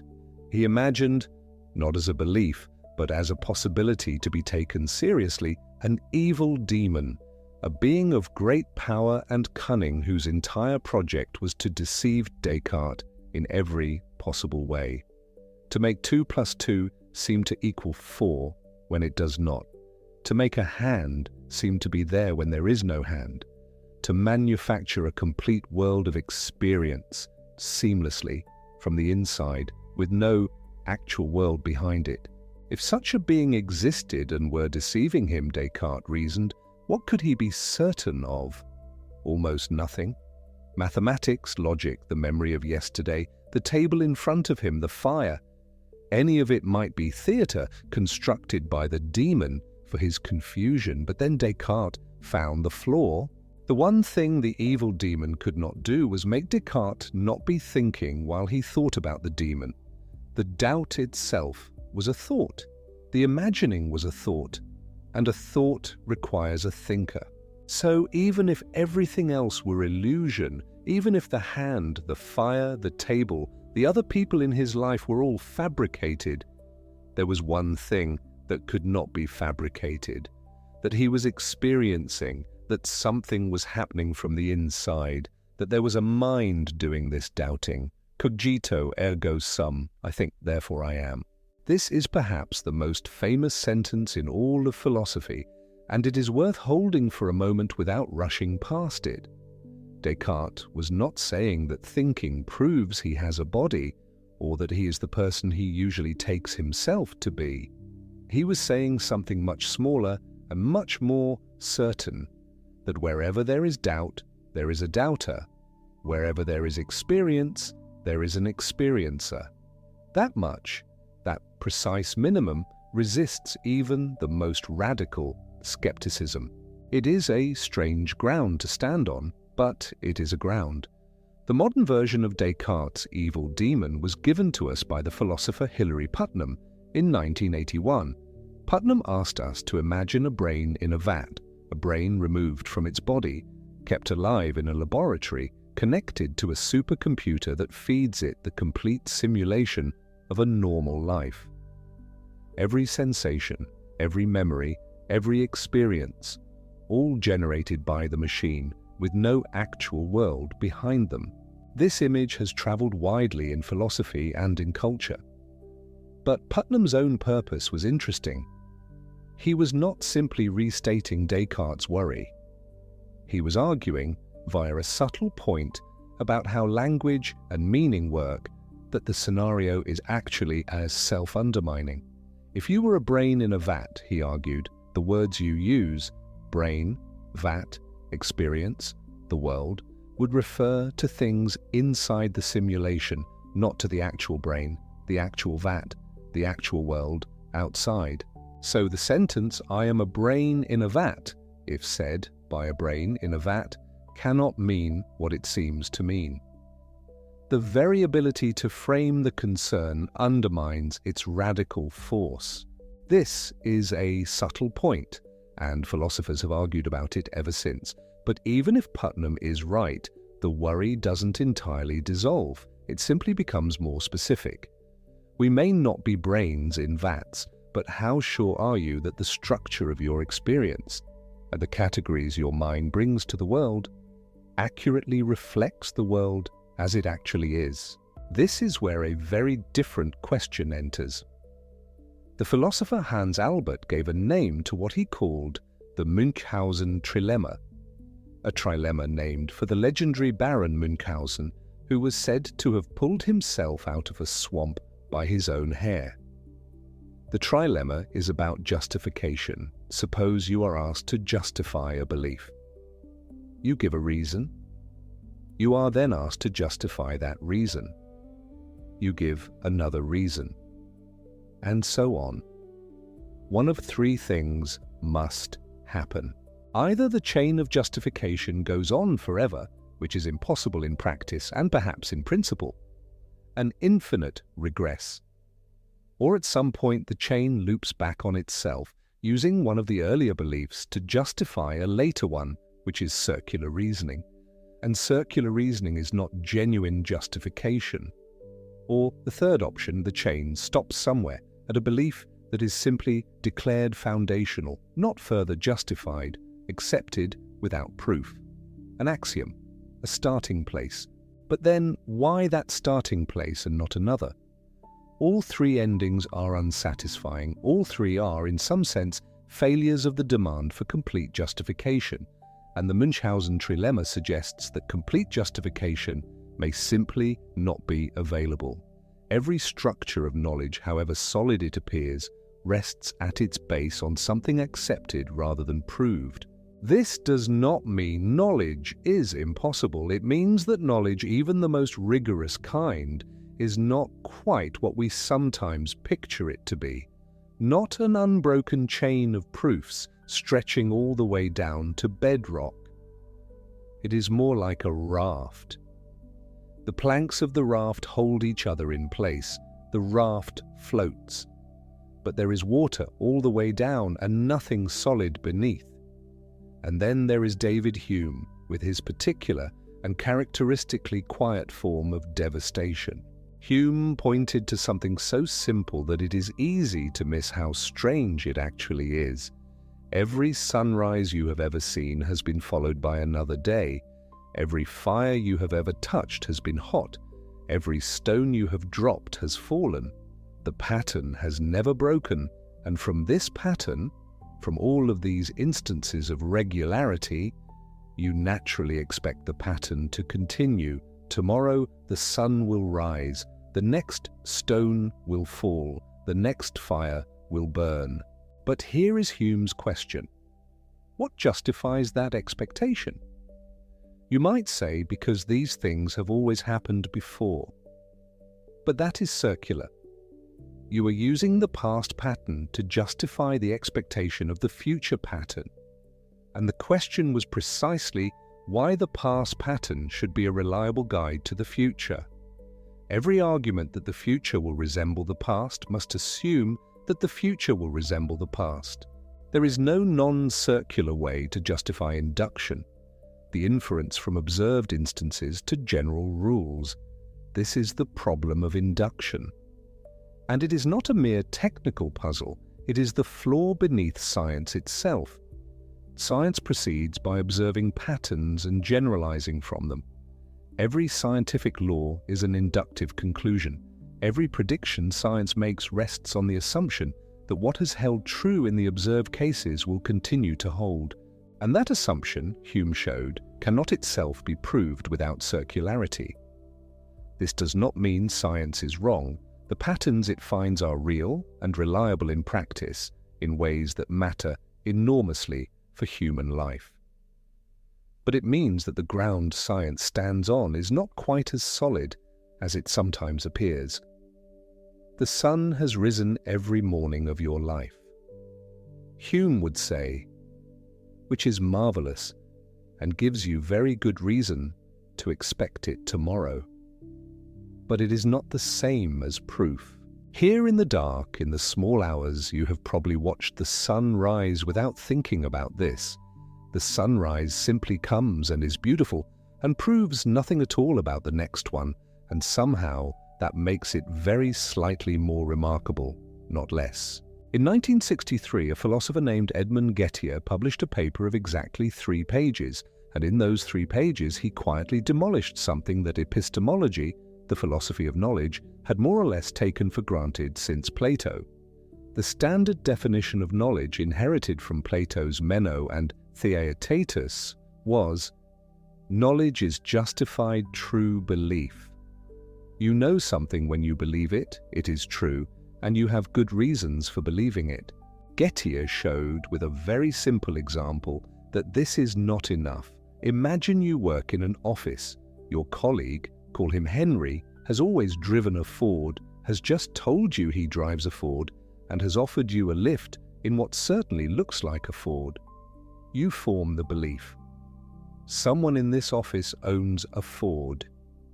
Your belief is justified. Henry's testimony, Henry's behavior, the Ford in the car park. And now suppose Henry has, in fact, just sold his Ford and bought a Honda, and the car you both rode in belonged to a rental company. Henry does not own a Ford. Your justification is, it turns out, based on something false. But also, unknown to you, a woman named Barbara, who works quietly in the corner office and never discusses her personal life, owns a Ford. She has owned a Ford for 10 years. Your belief, someone in this office owns a Ford, is true, and it is justified. But you don't know it. You have a justified true belief that happens to be true for entirely the wrong reasons. Getty's examples showed that knowledge is something more than justified true belief. Something about the connection between the justification and the truth having to be the right kind of connection, not merely a lucky coincidence. And half a century of philosophy later, there is still no agreed-upon account of what exactly that additional ingredient is. The Getty problem remains, in a technical sense, open. What it touches is something we feel more often than we examine: the difference between genuinely knowing something and merely being right. You can be right about something for the wrong reasons, and being right for the wrong reasons is not quite knowledge, even when it walks and talks like it. There is an ancient school of thought that found its own way to rest in all of this. The Greek philosopher Sextus Empiricus, writing in the 2nd and 3rd centuries CE, articulated a tradition called Pyrrhonism, a form of skepticism named for the earlier philosopher Pyrrho of Elis.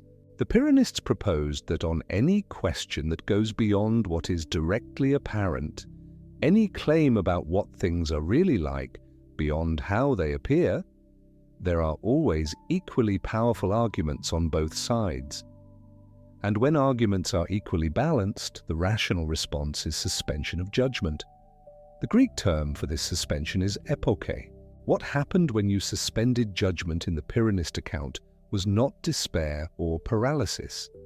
It was something unexpected, ataraxia, tranquility, a kind of quiet in the mind that comes from releasing the compulsive need to have an opinion, to have an answer, to have the world resolved. The Pyrrhonists thought that the people most tormented by life were those who were most invested in making firm pronouncements about things that cannot be firmly known, and that the relief came not from finding answers, but from releasing the demand for them. You may feel something like this at the edge of sleep. The need to have things settled is very strong during the day. At night, in the particular quality of the darkness, it is perhaps a little easier to let that need rest. Nothing is required to be concluded tonight. Nothing is required to be fully known. The epoche of the small hours, the gentle suspension of pressing toward a verdict, is its own form of rest. Immanuel Kant approached the limits of knowledge from a very different angle and with extraordinary precision.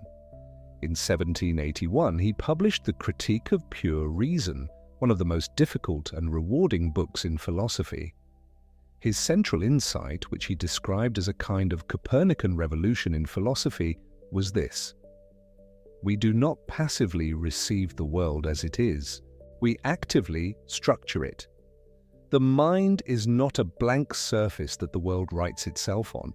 It is more like a lens that shapes what comes through it, organizing experience according to categories of space, time, cause, and effect that it brings to the world rather than finding in it. What this implies is something both illuminating and sobering.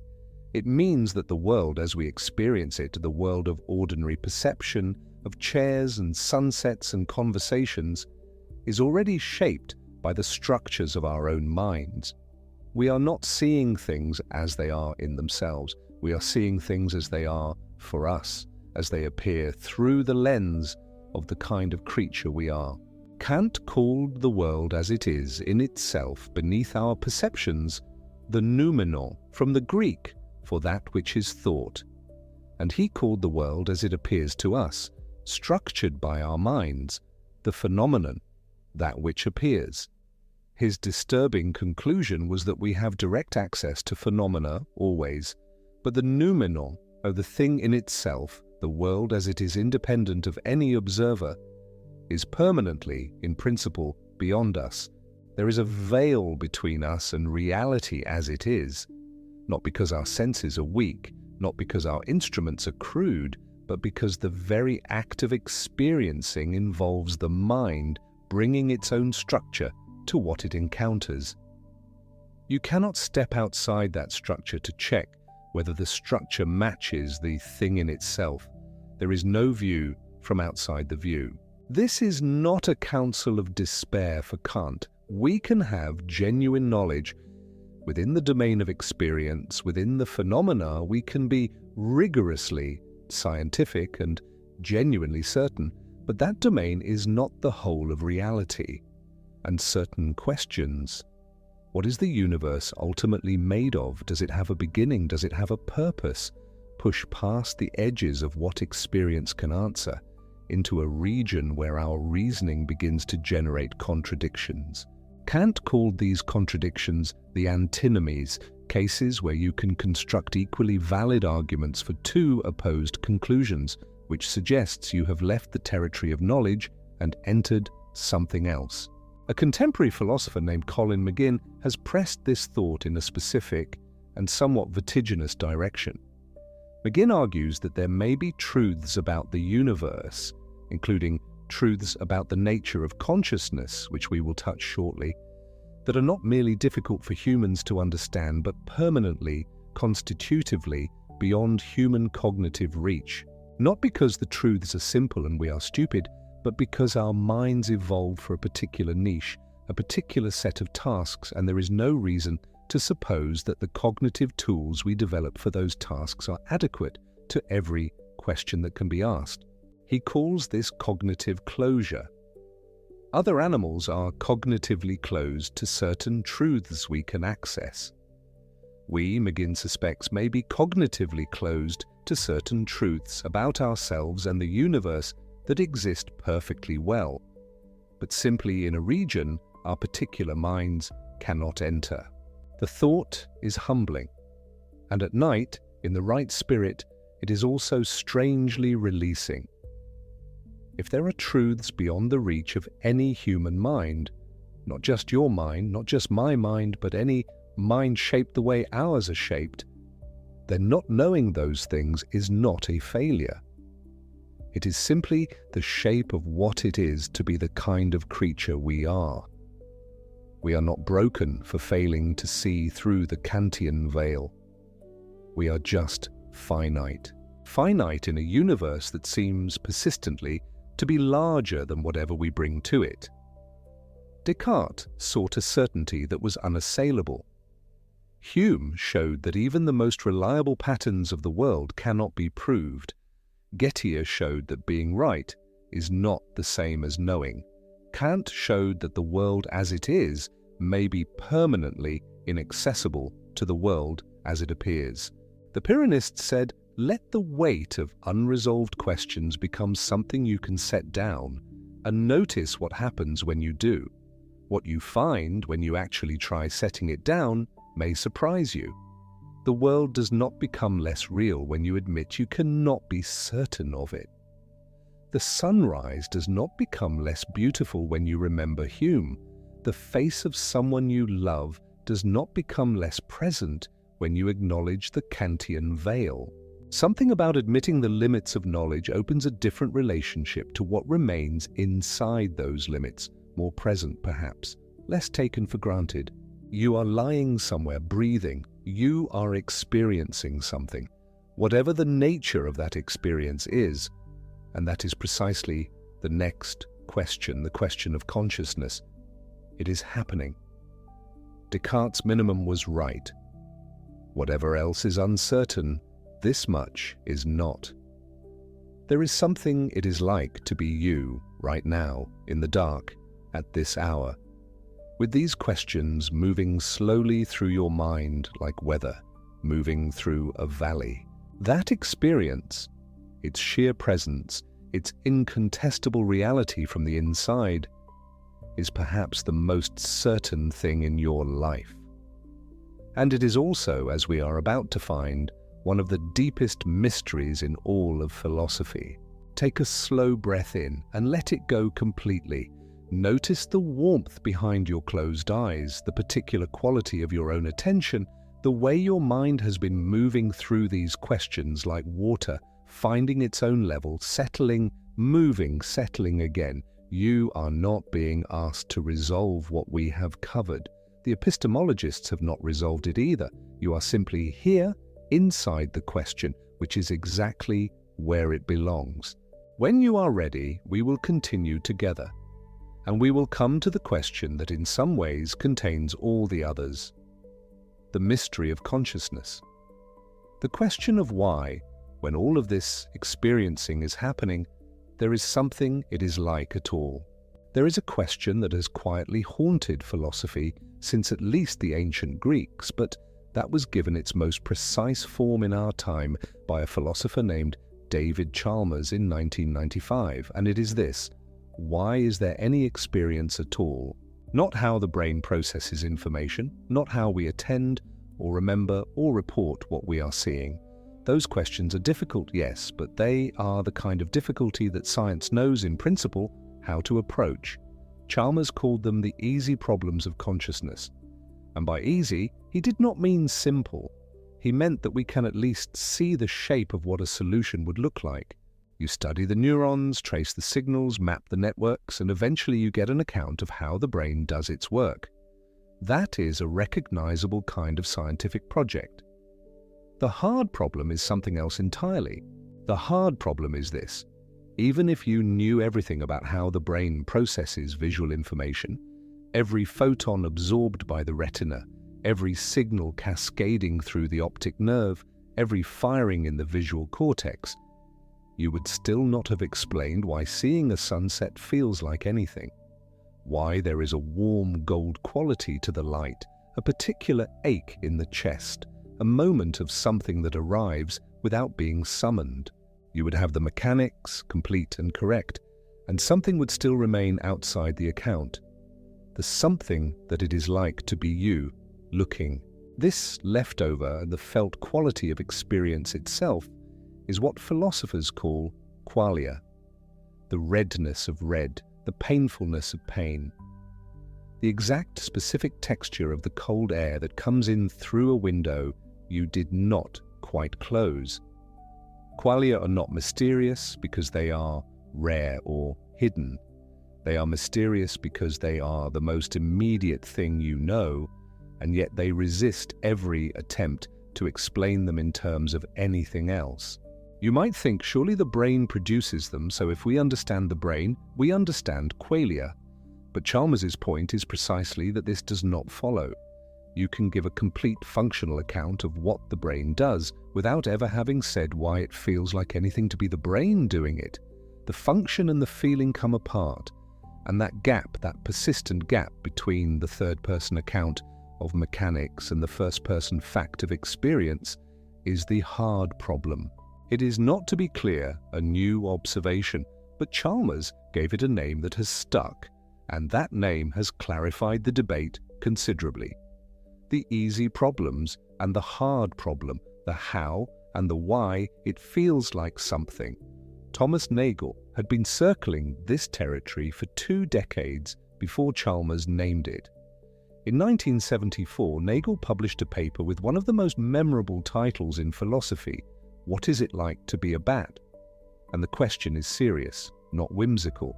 A bat navigates by echolocation. It emits high-frequency sounds and reads the echoes to build a picture of the world around it.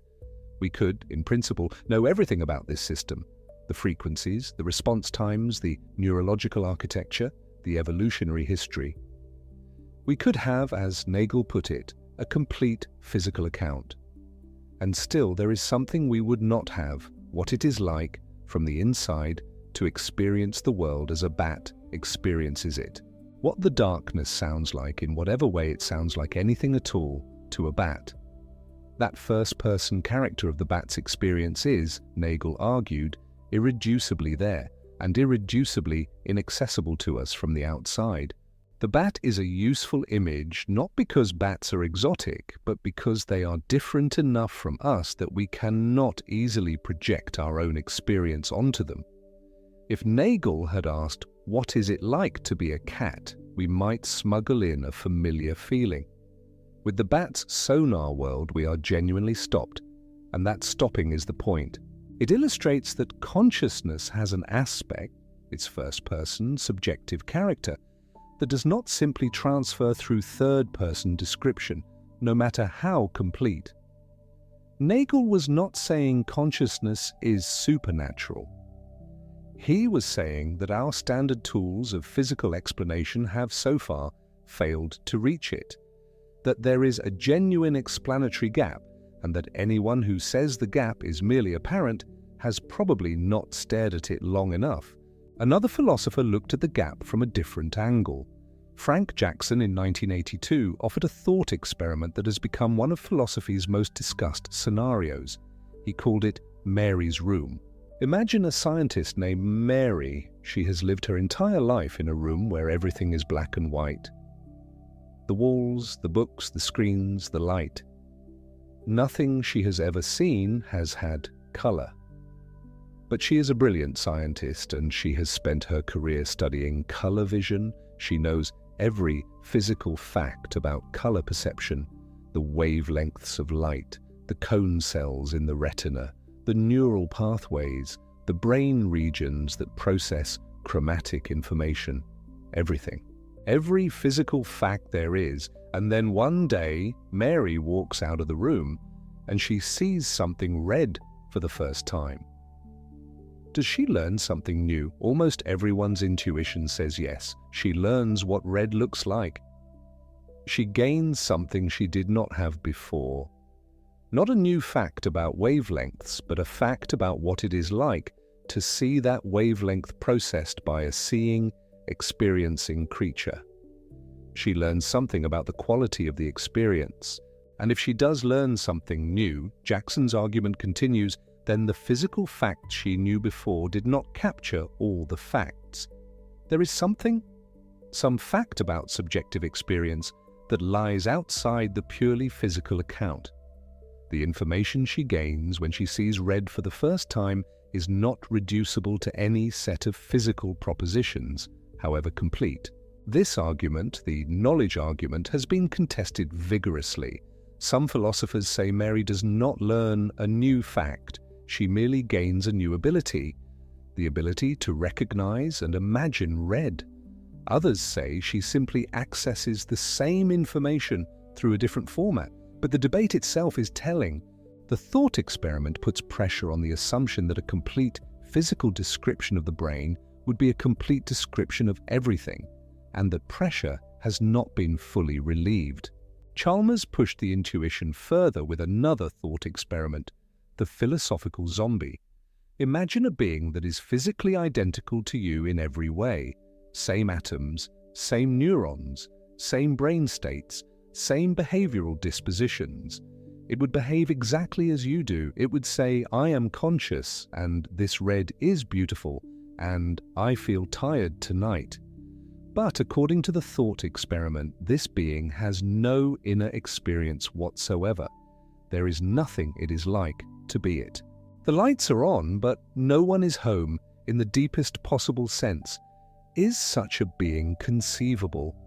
Many people think it is, at least as a philosophical possibility. And if it is conceivable, if you can even imagine a world exactly like ours but minus the subjective experience, then consciousness is not something that follows automatically from the physical facts. It is something additional, something that needs its own account. The philosophical zombie is, of course, not a literal proposal about the actual world. It is a probe. It is asking, is consciousness built into the physical, or is it something else? And the discomfort of the zombie thought experiment comes from the fact that no one has a satisfying answer. The major positions in the debate have names, and it is worth knowing them. They are physicalism, dualism, and panpsychism. Physicalism holds that consciousness is wholly physical. The brain is conscious in the way the heart pumps blood. It is a physical process, and a sufficiently complete physical account will capture everything. The explanatory gap is real but temporary. One day we will close it. Dualism holds that mind and matter are genuinely different kinds of thing. This is the intuitive position for many people. The sense that your inner life is not the same kind of thing as your neurons. René Descartes was its most famous advocate. The thinking substance and the extended substance, two different realms. The problem dualism runs into is interaction. If mind is not physical, how does it cause your hand to move? The famous interaction problem has haunted Cartesian dualism for 4 centuries. And then there is panpsychism, a view that is old, having roots in ancient Greek philosophy, but that has been revived with considerable philosophical seriousness in recent decades. Panpsychism holds that consciousness, or something like it, or some precursor to it, is a fundamental feature of matter itself, not just in brains, everywhere. In some form, this sounds strange at first, but philosophers like Philip Goff and Galen Strawson, who also appeared in our discussion of free will, have argued that it is actually the most parsimonious response to the hard problem. If we cannot explain how consciousness arises from entirely non-conscious matter, perhaps that is because it does not arise from entirely non-conscious matter. Perhaps experience, in some rudimentary proto-form, goes all the way down. Goff has been careful to say that this does not mean the electron is thinking or that the rock is having a rich inner life. It is a claim about the fundamental nature of physical reality, that whatever matter ultimately is at its most basic level, it has something like an experiential or proto-experiential aspect. And when that basic stuff organizes itself into complex neural systems, the result is the rich, unified consciousness you are familiar with from the inside. Panpsychism faces its own deep problems, most famously the combination problem. How do billions of micro-level experiential bits combine to produce the unified experience of a single conscious mind? But the fact that serious philosophers take it seriously at all tells you something about the state of the debate. No position has won. The hard problem remains. Science, for its part, has made remarkable progress on the neural correlates of consciousness. The brain, states that reliably accompany particular experiences. And 2 theoretical frameworks have attracted the most serious scientific attention. Giulio Tononi's Integrated Information Theory, often abbreviated as IIT, proposes that consciousness is identical to integrated information, a measure denoted by the Greek letter phi of how much information a system generates as a whole beyond what its parts generate individually. On this view, any system with high enough integrated information is conscious to some degree. It is a deeply mathematical proposal, and it has the virtue of making predictions. It also has the striking implication that certain simple electronic circuits might be slightly conscious, and that certain complex systems might not be, because they lack the right kind of integration. Bernard Baar's global workspace theory takes a different approach. It holds that consciousness arises when information is broadcast widely across the brain, when local processing becomes globally available, accessible to many different cognitive systems at once. The global workspace is a kind of central broadcasting mechanism. This theory connects naturally to what we know about attention and working memory, and it has been influential in cognitive neuroscience. Both theories capture something real. Neither has closed the hard problem. They explain when and where and how certain neural processes occur alongside experience. What they have not explained is why any neural process is accompanied by experience at all. And this is the inversion that Chalmers pointed to, the thing that makes consciousness unlike almost anything else in science. Usually the things science struggles with most are the things we are least certain exist: dark matter, extra dimensions, the nature of time. We have reasons to believe these things are real, but we hold that belief provisionally, at arm's length, awaiting more evidence. Consciousness is the opposite. You are more certain consciousness exists than you are of anything else. You cannot doubt your own experience from the inside. As Descartes noticed, the very act of doubting is itself an experience, and therefore proves there is someone doubting. It is the most immediate, undeniable fact of your existence, and yet it is the thing we least know how to explain. The certainty and the mystery are not in spite of each other. They are deeply connected. Consciousness is uniquely certain from the inside and uniquely resistant from the outside. No third-person account has yet reached all the way into the first-person fact of what it is like. You are lying somewhere in the dark. You are conscious. That is not nothing. In fact, it is everything. It is the entire field within which any other question arises, the ship of your body, the readiness potential in your brain, the limits of your knowledge, the question of what your life means. All of it unfolds inside this one irreducible fact, that there is something it is like to be you. That experience, whatever its ultimate nature, is the only vantage point you have ever had. Every question you have ever asked has been asked from inside it. Sit with that for a moment. There is no need to solve it. The philosophers have not solved it. The neuroscientists have not solved it. You are in the company of the best minds who have ever thought carefully about this, and they are still sitting with it too. That is its own kind of comfort. Take a slow breath in. Feel whatever there is to feel. The weight of where you are resting. The quiet of the room around you. Whatever light or darkness meets your closed eyes. Notice that all of this, the weight, the quiet, the particular texture of this moment, all is happening inside consciousness, inside whatever this is, and notice that you do not need to know what consciousness is in order to rest in it. You are already resting in it. You always have been. When you are ready, we will come to the last of the 7 great questions, the one that the ancients asked first and that science inherited, and that remains open in a way that is, strangely, easier to hold at night than in the noise of the day. The question is whether the universe has any purpose. The word philosophers use is teleology. It comes from the Greek telos, which means end or goal or purpose. Aristotle built it into the heart of his understanding of nature. In his account, to explain anything fully, you had to answer not just what it is made of and what set it in motion, but what it is for. The final cause. The oak tree grows toward its full form. The eye exists to see. The heart exists to pump. Purpose was not imposed from outside. It was woven into things themselves. The world, on Aristotle's view, was a world of purposive motion, everything inclining toward its proper end. For roughly 2,000 years, that framework, with various modifications, felt natural, even obvious. Things have purposes. The world makes sense in terms of what things are for.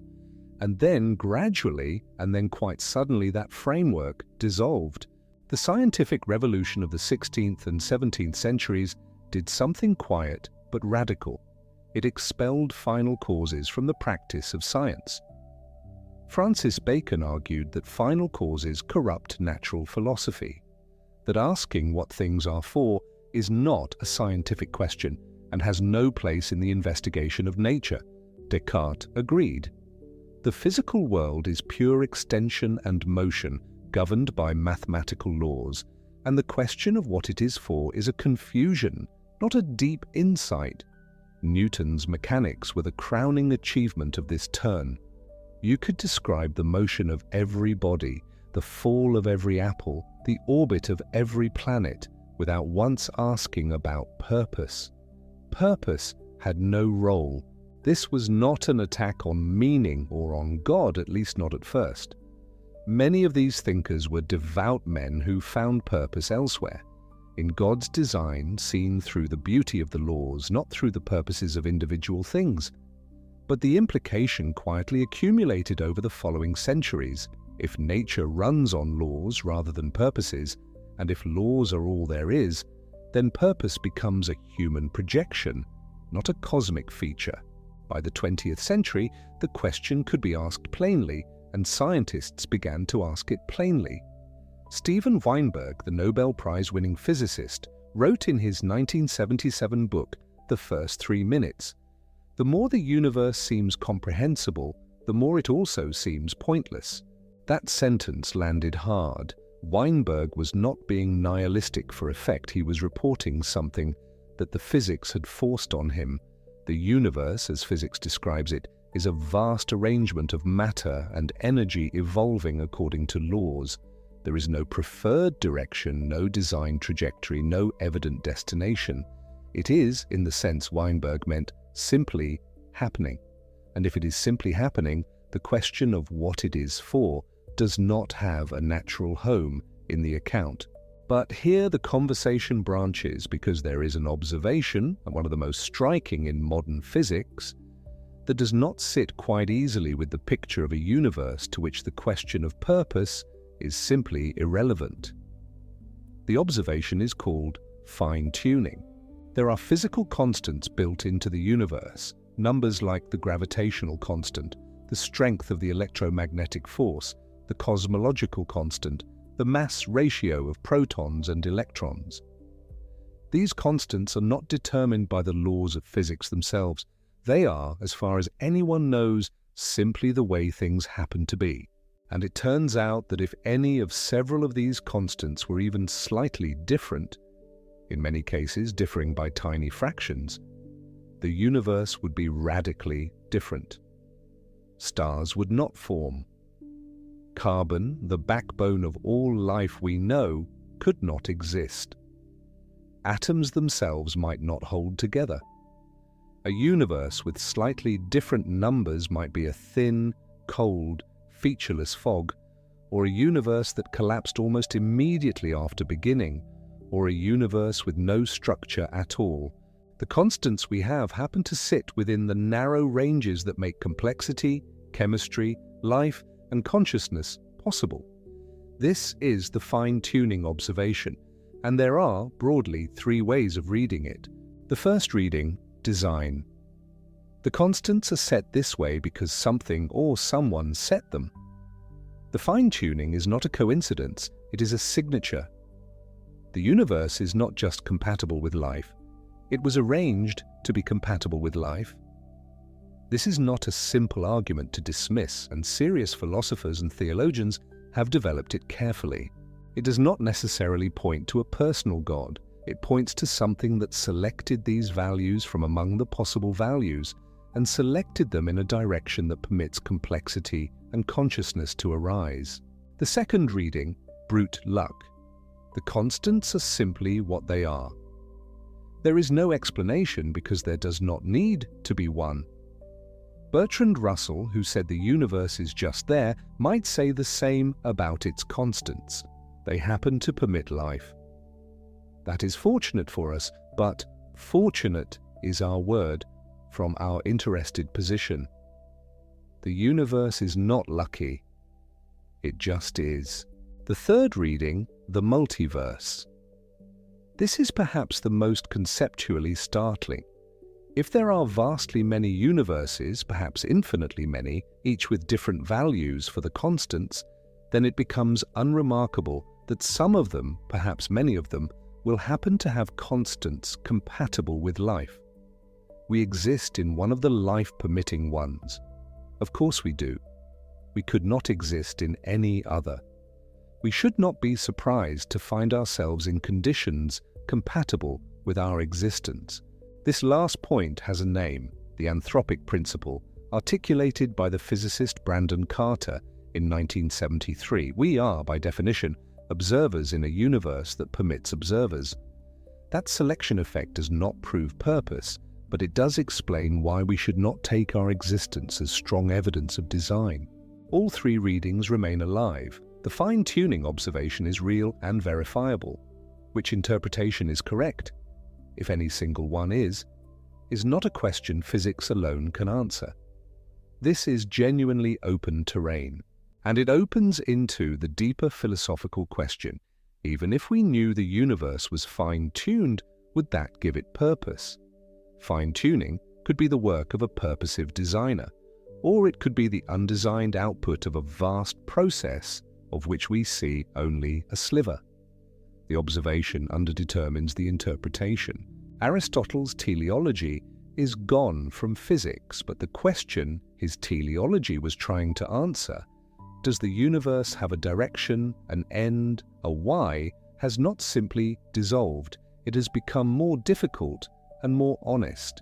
There have been thinkers who tried to bring purpose back, not by rejecting science, but by reframing what science sees. Pierre Teilhard de Chardin, a Jesuit priest and paleontologist, proposed a vision of cosmic evolution, moving toward what he called the omega point, a culmination of consciousness and complexity, a final unity toward which the long arc of the universe bends. It is a view in which the emergence of mind and consciousness is not an accident, not a local and temporary exception in a cold cosmos, but the direction. The universe is doing something, and that something involves the increasing organization and eventual fulfillment of consciousness. Alfred North Whitehead, working in a different philosophical tradition, now known as process philosophy, proposed that reality at its most basic level is not made of static things but of events, of processes, of experience in the broadest sense.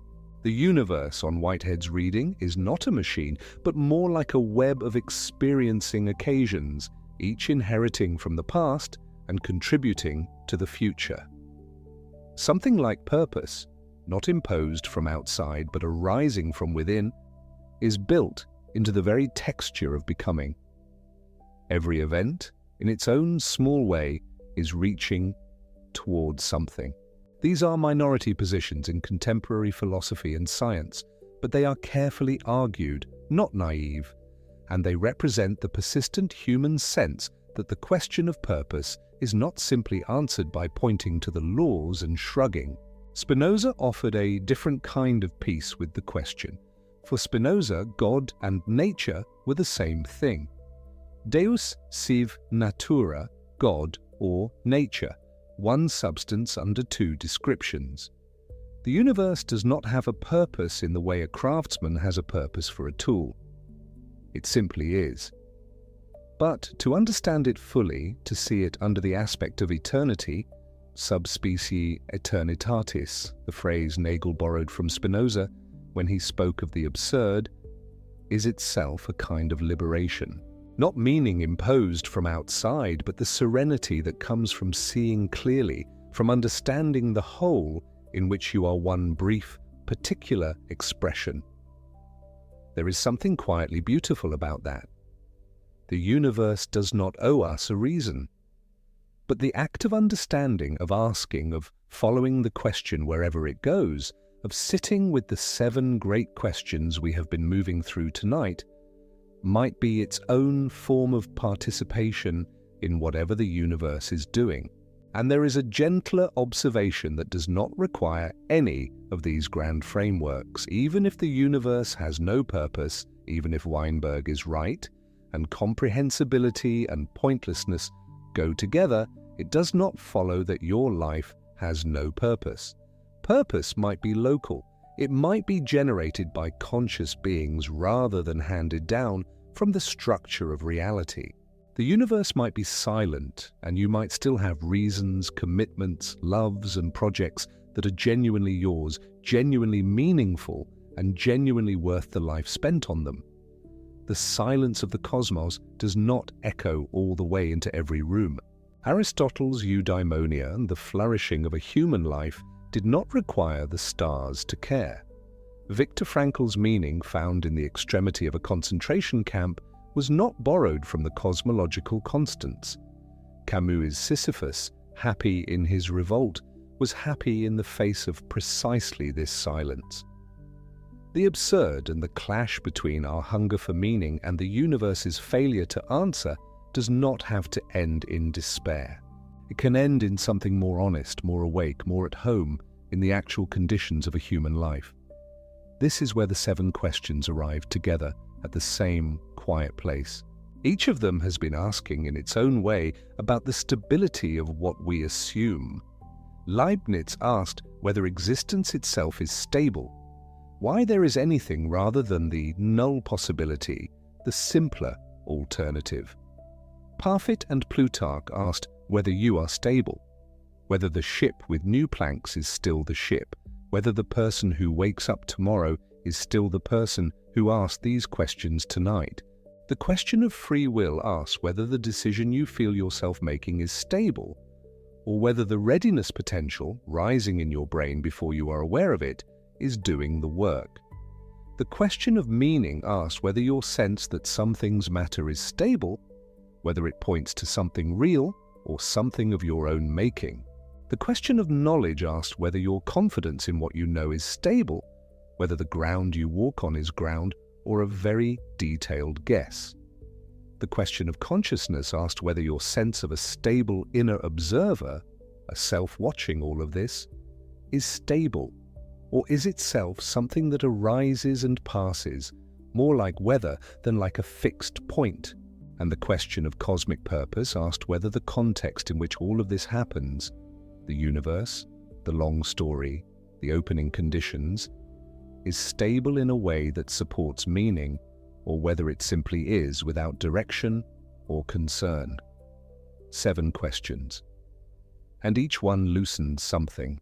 But notice what they loosen. They do not take anything away from you. They do not remove the experience of being here, in this moment, with the question moving through you. They do not cancel the fact that you have people you love, things you find worth doing, moments that have surprised you with their beauty. What they loosen is the background assumption that all of this had to be the case.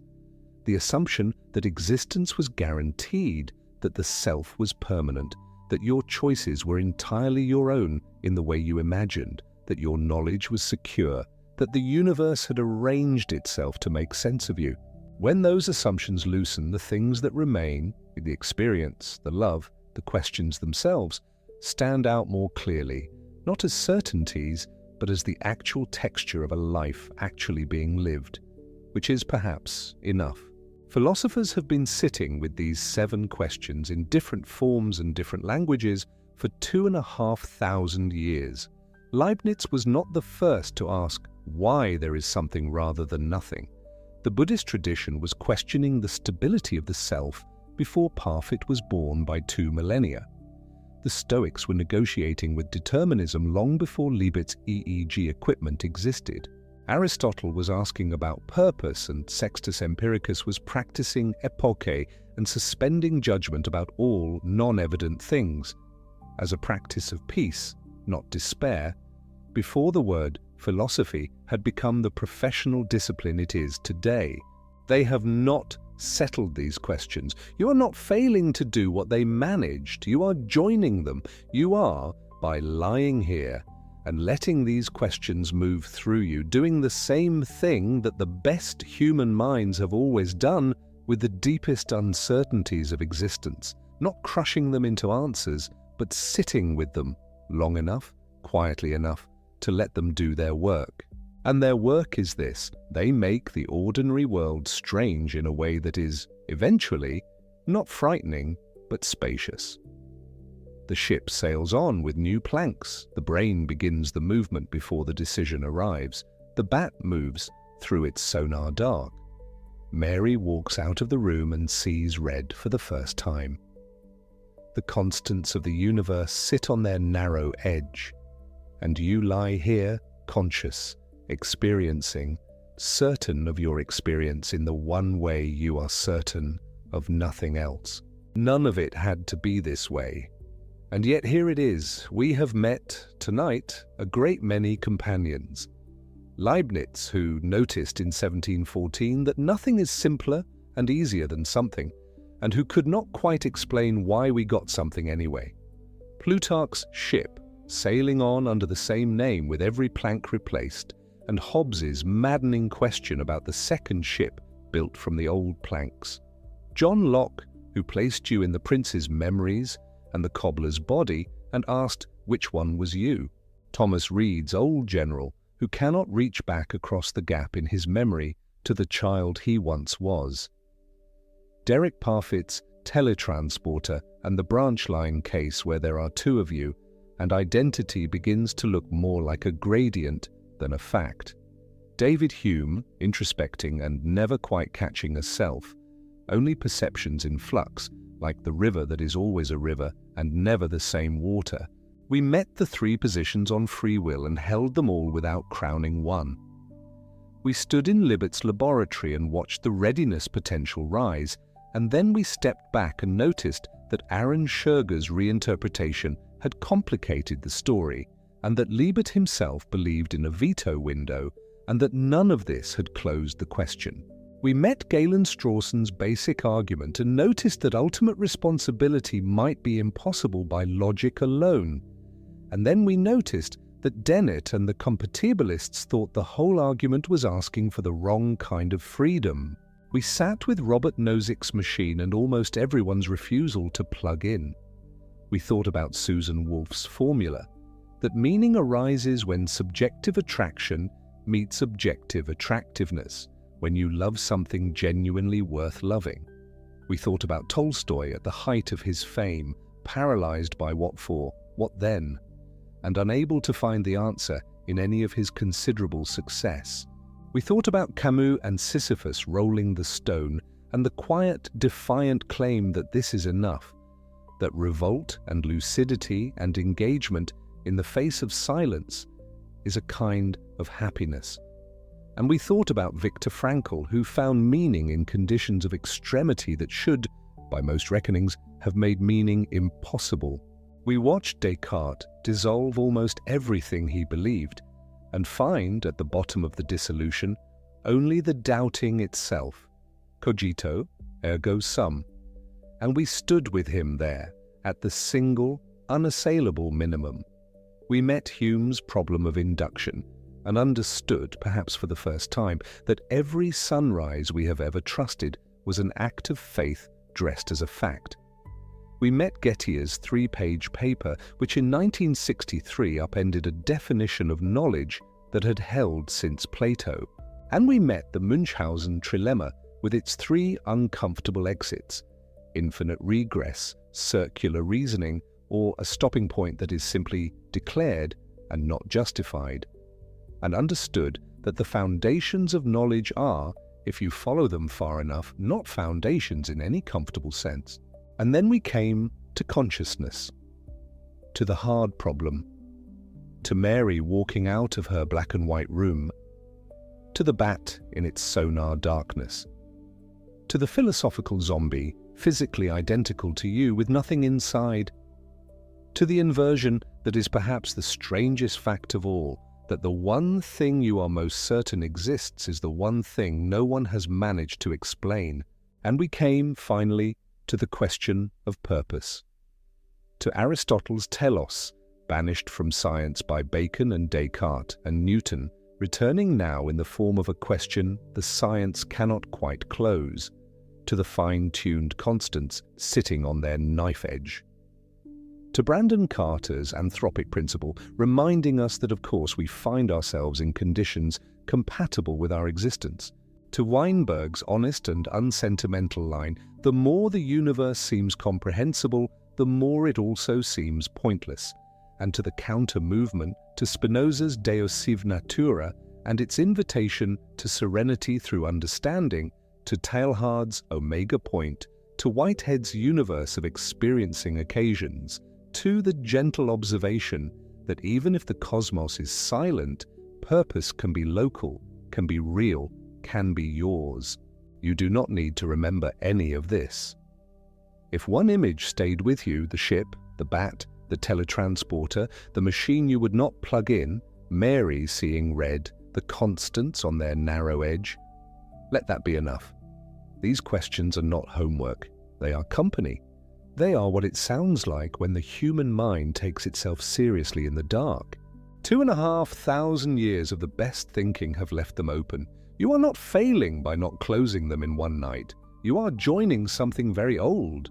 There is a phrase from Sextus Empiricus that we passed through earlier. The Pyrrhonist practice of epoche, of suspending judgment about what is not evident, and finding in that suspension a kind of peace, ataraxia, tranquility. The idea that the restless reaching for certainty is part of what disturbs the mind, and that loosening the grip on conclusions can open a quieter place. It is, when you hold it a certain way, a philosophy made for exactly this hour. Not because the questions do not matter, they matter enormously. They are the deepest questions a conscious being can ask, and they are deeply connected to how you live and who you take yourself to be. But they do not need to be resolved tonight. They have not been resolved in 25 centuries. They can keep. They will be there in the morning, faithful and unchanged, ready for another round of thinking, and so will you. Whatever the ship is made of, it is still sailing. Whatever the nature of the decision, you made it and you are here. Whatever the limits of what you know this moment, this breath, this quiet. Whatever the source of meaning, you have found things that matter to you, and that mattering is real regardless of what the theory says about it. Whatever consciousness is, you are it from the inside, undeniably, right now. And whatever the universe is for, if it is for anything, you are the part of it that is asking. That is not a small thing. That may be, in some sense, we do not yet have the language to fully say the most remarkable thing the universe has produced, a system complex enough to look back at itself and wonder why it is here. Leibniz knew that nothing is simpler than nothing, and yet here you are, somewhere in the universe, in a dark room or a lit one, at whatever hour it is where you are. Here you are, conscious, wondering, carrying questions that are larger than any single life, and yet perfectly at home in the life you have. That is enough. More than enough. It is perhaps the whole of what is needed tonight. Be wise in the simplest way there is tonight, and rest.